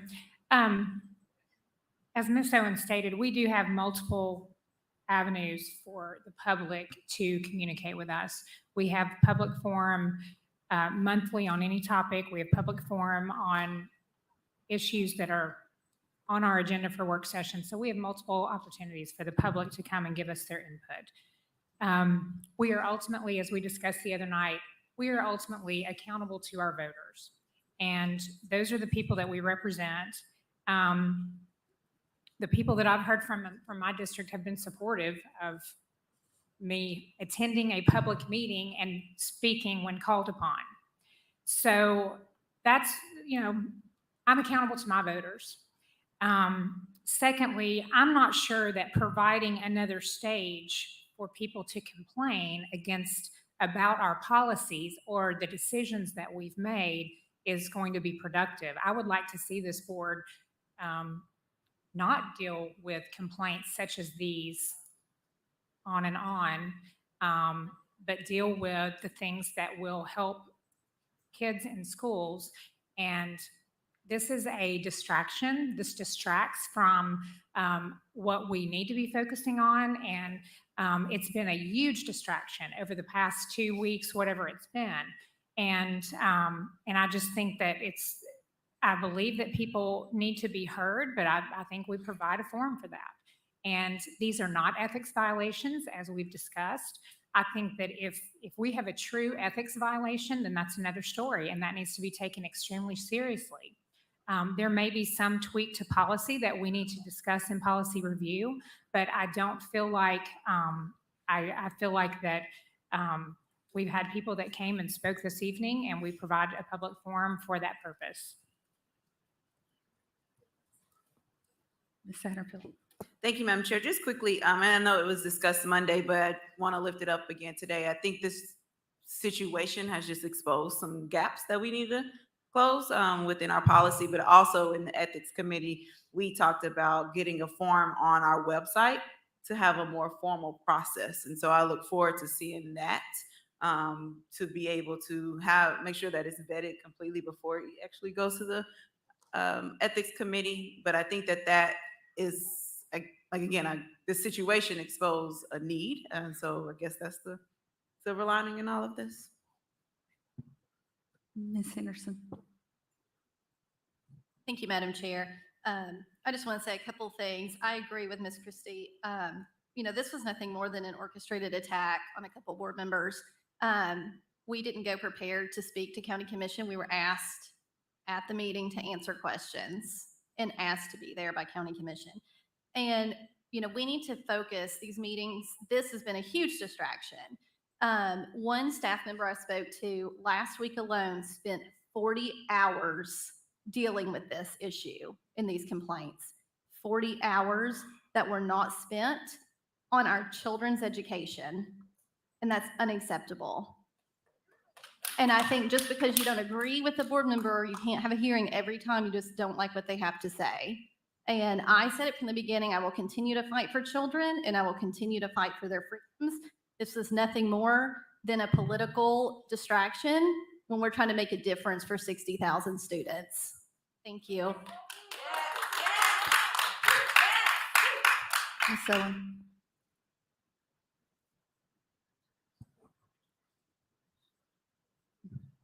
Oh, I'm sorry. Thank you, Madam Chair. I agree that this was political, absolutely. And that is where the problem lies. At the last meeting, Ms. Bounds noted that she and Mr. McMillan are the longest serving board members. And I know that during their time, they have seen this board do a lot of things. But what I don't recall ever seeing in my time on the board or any of the decade before that I was watching the board, I don't recall a time when any board member went into a public place and presented themselves as representing the board. To let this kind of thing just go sets a really concerning precedent. Because this is not a question of free speech. It's a question of using our position to represent ourselves as coming from the board. So to just let it go makes me wonder if tomorrow, if I can choose something from what we voted tonight and go find some other body and ask them if they could please undermine the authority of the board. Because that's really what we're talking about. We're not talking about just disagreeing. We're not talking about just saying what we think. We're talking about very knowingly and willfully stating that this is what the board wants, when we knew that the board had voted otherwise. And that's what I think this all comes down to.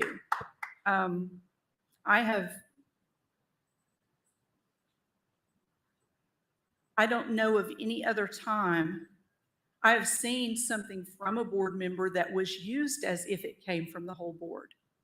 But I don't recall a time when any board member has done that. And if we don't take some kind of stand to say that we are not going to allow our board members to do that, then I don't know what's to stop all of us from doing that. You know, at what point do we decide that we are actually going to be accountable to ourselves? We need to be accountable to ourselves. And that includes being very careful with words we use when we are talking to other bodies. Ms. Bounds. Thank you, Madam Chair. Prior to COVID, I attended most every commission meeting, and commissioners came here to our meetings. And there was a time in Knox County politics when there was a very strained relationship between the board and our funding body. So when I was elected to the board, I made it my decision to go to every commission meeting that I could and be there to listen and to support them. And they in turn came to our board meetings. And that's why we always start our board meetings with recognizing officials in the room. And I was always recognized as a school board member when I was sitting in the back of the audience to listen. I think what this comes down to, in my opinion, and respectfully, Ms. Owen, is that is your interpretation and that is the way you see it. But therein is the problem. There are others that do not feel like that, and they do not believe they did that in that way. So while you're entitled to your opinion, there are others that are entitled to their opinion. And with my motion on the floor, I would like to call for the question.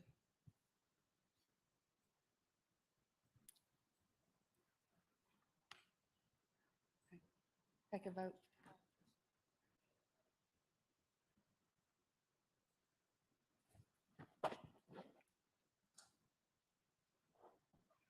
Do you want to call for the question with a vote or without objection? Oh, with a vote. At this. I'm calling the question. Here. Do we have to vote Mr. to call Dixon. for the question? Is that If what there's you're no- clarifying. If there's no other discussion, yes, you can all can go ahead and call for the vote. I mean, if somebody does want to discuss, then according to Robert's rules, you would have to vote on the call for the question. Well, if there's somebody, we can continue to listen. I just thought we had all discussed it quite well.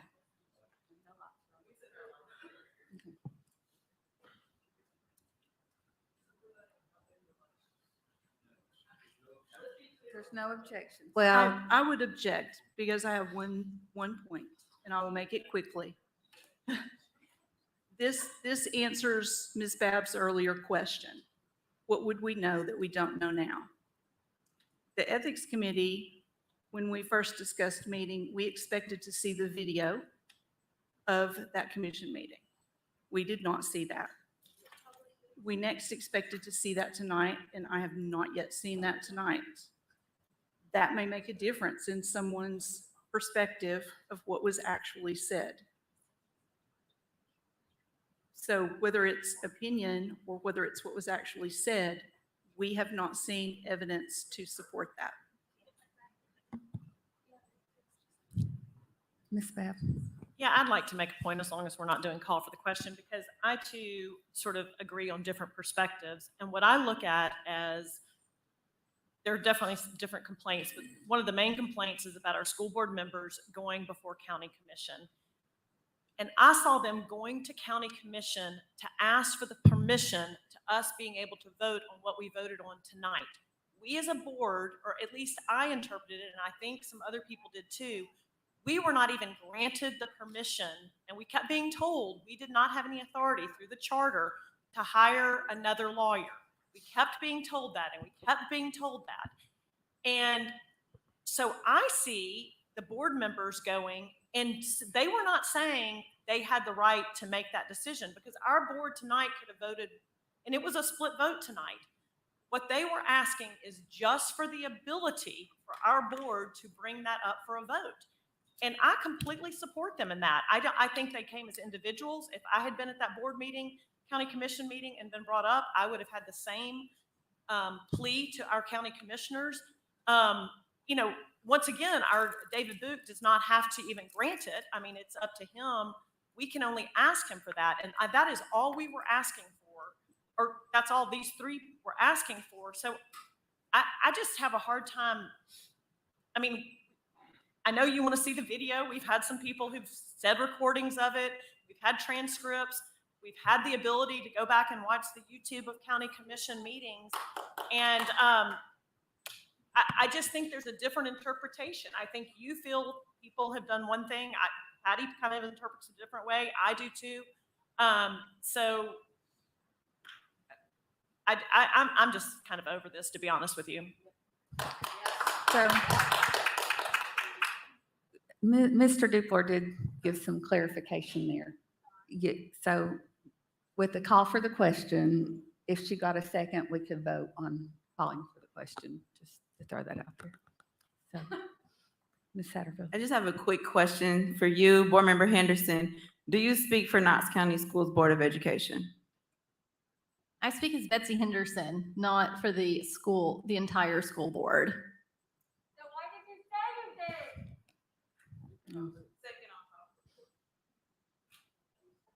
Mr. McMillan. I just want to make a comment. This goes way back in reference to what Ms. Bound said. We've both been around longer than anybody else has been on the board. And I've been here a little bit longer than she has. And having said that, when she said we've come a long way, the first year that I was on the board at the retreat, the person that was the then chair of the board, I raised the question about establishing a better relationship with county commissioners. And you know what the response was? Who cares what they think? We do what we want to. And as long as we've got the money. And that person truly believe that. But the irony of it is we've gone from there to where we are now through the ranks, recognizing people, knowing, and I probably that person knew who their county commissioner was. I'm not sure that they did, but anyway, I just thought that was a interesting thing. I'm sorry to bore you with it. Didn't, no. Ms. Horn? Thank you, Madam Chair. I'll be quick.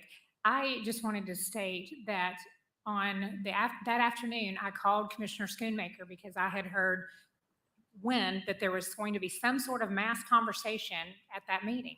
So I felt like if the commission is talking about a topic that we've talked so much about, that it was my duty as a school board member to go and listen and see what they were talking about. Had no intention of talking and speaking, but as a board member who has represented the district that I'm in regarding this issue, that's just as Ms. Babb said, I was an interested school board member, so that's why I was there. So I think it's wise for us to, the point made earlier about past commission, I think it's wise for us to have a good relationship with our commissioners.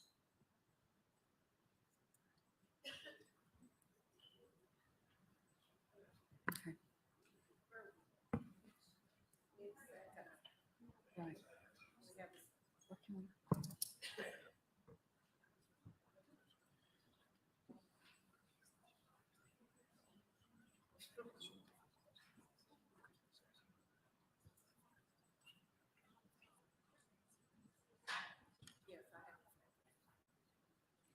Ms. Bounds, with no other lights on, if you withdraw your call for the question, we can go back to the original motion. Okay. If I call for the question. Oh, withdraw. Yes, I will withdraw that. Seeing no lights on. So we're back to the original motion by Ms. Bounds and second by Ms. Babb. So the motion is to dismiss all pending complaints against all board members on the grounds of the strained political status of the community and officials, particularly around masking, and on the grounds that board policies B171 and B220 need revision and specification on procedure and forms for filing complaints. Ms. Satterfield. Yes. Ms. Owen. No. Mr. Watson. Ms. Babb. Ms. Horn. Ms. Henderson. Yes. Ms. Bounds. Yes. Mr. McMillan. Yes. Ms. Christie. That's 6 yes votes, 1 no vote, and 2 pass votes. Mr. Watson or Ms. Babb, did you want to change your vote? So motion carries.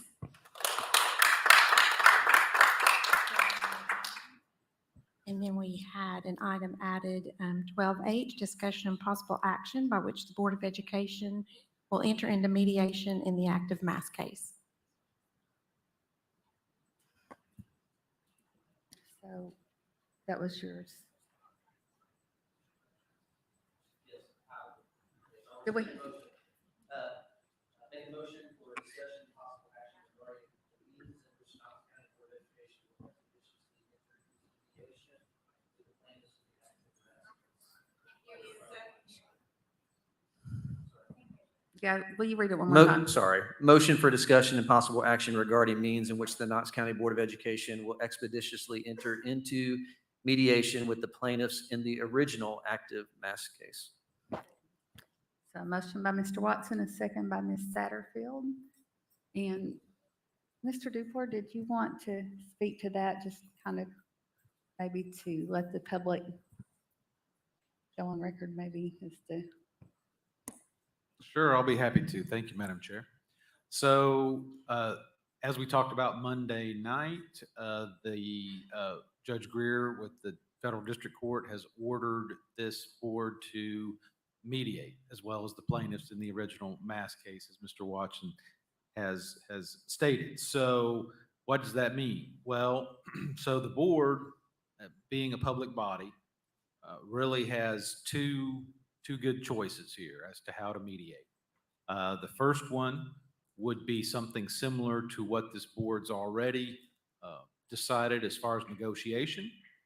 And that would be to designate a representative or representatives to go into mediation and have what would be a traditional type of mediation where the plaintiffs and their attorneys are there.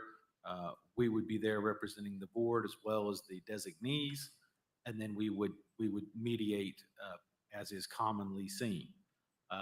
The catch there would be it would be a non-binding mediation until the representatives come back to the board and present the offer or the proposed agreement, and then this entire board would have to vote on it.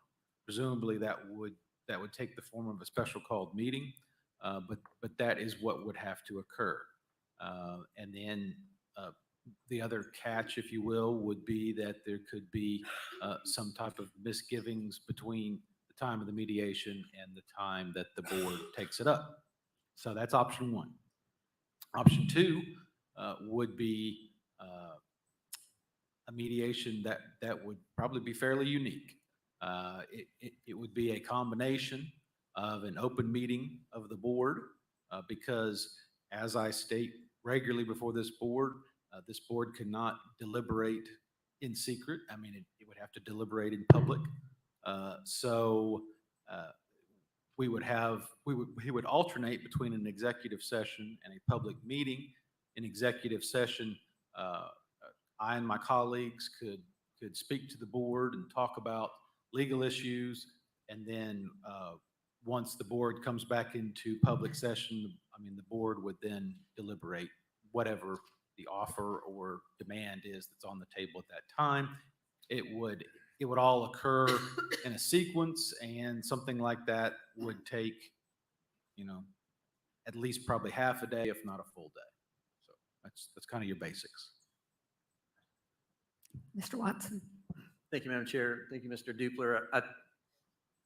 As we've heard, it's a very unique situation, and I think the explanation helps because anybody who has any former experience with mediation probably would not have experience with this type of mediation. So just to kick it off the discussion, I would like to recommend the board consider doing it in public session, mainly because I think it will be more expeditious. I think it's difficult to ask one person on a non-member board with very different perspectives, views, all those types of things to go in and mediate on behalf of the board and then have to come to the board in a separate meeting and likely go back again. I think, to be able to, although it might take a day to sit there and knock it out, would be a benefit to our system, to our students, to our educators, and to the public at large. So that would be my recommendation to kick off the discussion. And I'll just say, Mr. Watson, I had that discussion with Mr. Dupler yesterday about that. Being someone who's tried to negotiate, it does put you in a difficult position because, we all have different opinions, and it's hard to predict what, someone may or may not agree to. So I would prefer that as well. Ms. Babb? This is a question for Mr. Dupler, and I probably know the answer, but as far as an open meeting goes, are there ways to limit how open it is? I'm truly being like that. Could it be that we just let press come? I think everybody has got to understand that this is a very, not a good position we're being put in as far as negotiating. So I just didn't know, we talked about maybe possibly that not televising it. Is that a possibility for us not to televise it? And Yeah. what other limitations could there be put on it? Yes, thank you, Ms. Babb. So an open meeting would have to be open to the public, so you wouldn't be able to limit it to just certain segments of the public. It would have to be truly the public. The videotaping of meetings has become fairly routine in later years, but certainly and I'd be happy to double check this, but last time I did check, what it requires is that minutes be recorded so that they can be used later on. But so there could be that possibility that it wouldn't have to be videotaped, but it's certainly still open to the public. And it's probably not even videotaped as much as live streams is probably my bigger issue. Like somebody seeing it later, I don't really have a problem with. I think it's just I mean, there's obviously being open, we lose all secrecy whatsoever, but I do think there's a big difference in someone actually watching us having a discussion live. Mr. Watson?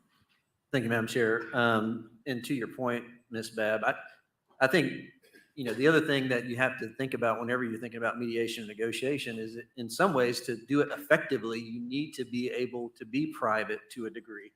And that's the nature of any negotiation. I'm not going to talk about buying what I'm going to do to buy my car in front of the salesman, right? Like that would put me at a disadvantage. So I just want the public to know that if we decide to not live stream it, it's not to prevent the public from experiencing it. It's because the reality is the plaintiffs could be in their mediation room and could be watching what we're discussing, which would make a disadvantage. And so again, it's not about that. It's purely to uphold the integrity of a mediation, which is you have to have some ability to be able to speak and negotiate without the other party listening in at the moment. So.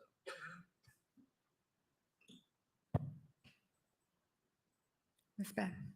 I mean, along those lines, I mean, I think the whole thing is we're trying to keep our negotiating. We're not trying to keep secret from the public. We're trying to keep negotiating. I mean, I'm even wondering, is there something where if you want to come in, you have to leave your phone first outside in a secure place or something like that so that people in there are not communicating with the plaintiffs? I mean, we're trying to have the best integrity on this, and I'm just trying to see if there are any possibilities with the circumstances that we're being required to do that. If the board's going to vote on it tonight, I mean, we can certainly check and see. I can't guarantee anything, but like I say, off the top of my head, I mean, it certainly would require minutes, would require open to the public. I don't know that you could check devices at the door or not. But I do think, again, that videotaping and certainly live streaming could certainly be controlled to a degree.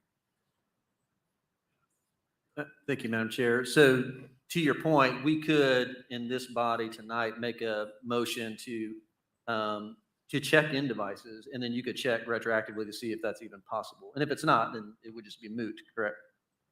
You don't need to check in advance is what I'm asking. Because if you do, I would like for you to start checking in advance, but.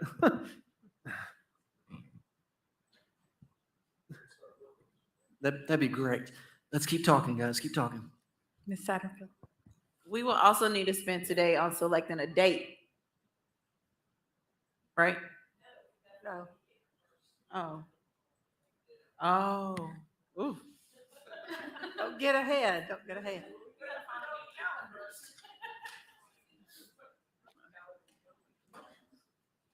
Well, and I do think people need to understand that some of us do have scheduling conflicts, that it might be something, if we all decide to do this, that all 9 of us can't be there just because of different circumstances coming up. So I do think we're going to have to trust when it happens, the majority of us can come and have a quorum.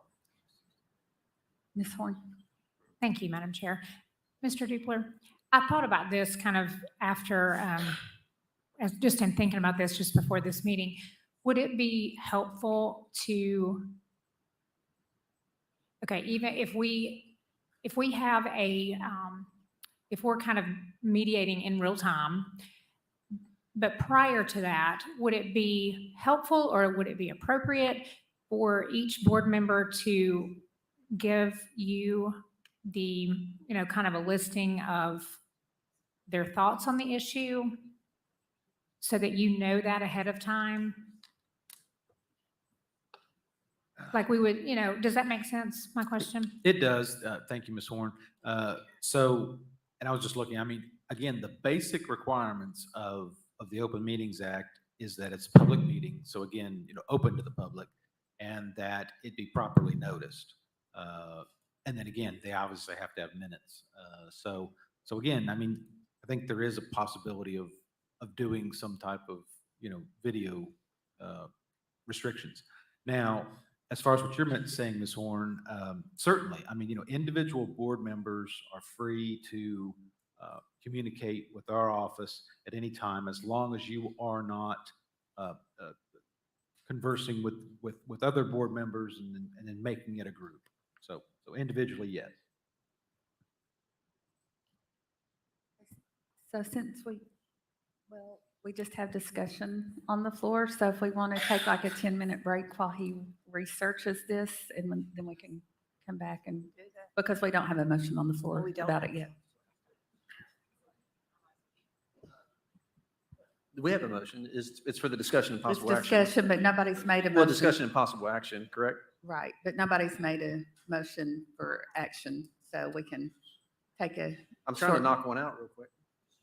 Well, Yeah, he's researching that, so we can take a 10-minute break, and you can work on that, and he can work on that. And then we'll come back in 2 minutes.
And we're back.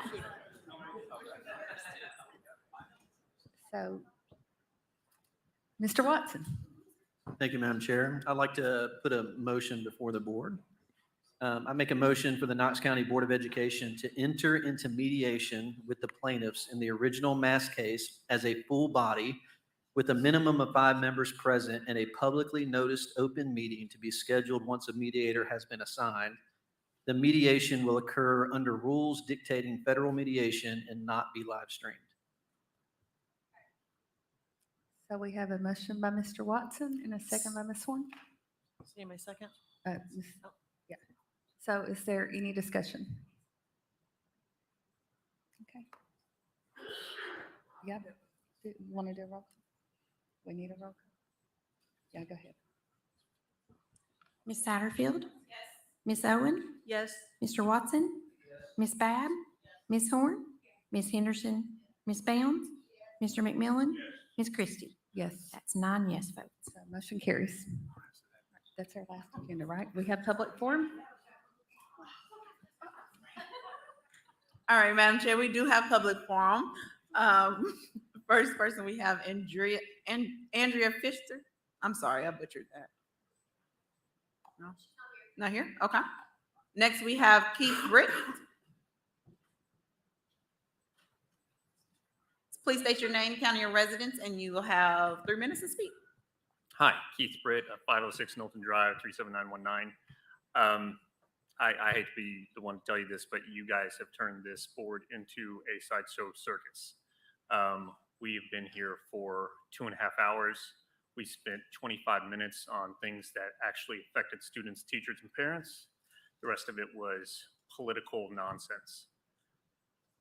I have friends out of state calling me and asking me, is this real? And I want to tell them, no, they don't represent us, but you do. We voted for you.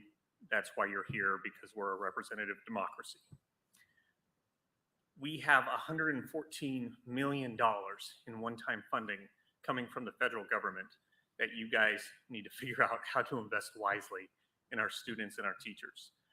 I'm seeing no discussion on that. We just got a new superintendent selected. You guys are setting him up for failure. We're not looking at 3rd grade reading or 9th grade algebra. We're talking about national and state level political, I'm trying to use a polite term here, BS. You just voted to waste hundreds of thousands of dollars that could have gone to attracting new teachers to our school system. Instead, we're throwing them away on a legal consultant that our law department doesn't want. It's insane. I really hope you can refocus and say, what can you do to provide a safe, stable, supportive environment for our students, for their parents? How do we enable their teachers and the staff to help them learn, to help them become productive members of society?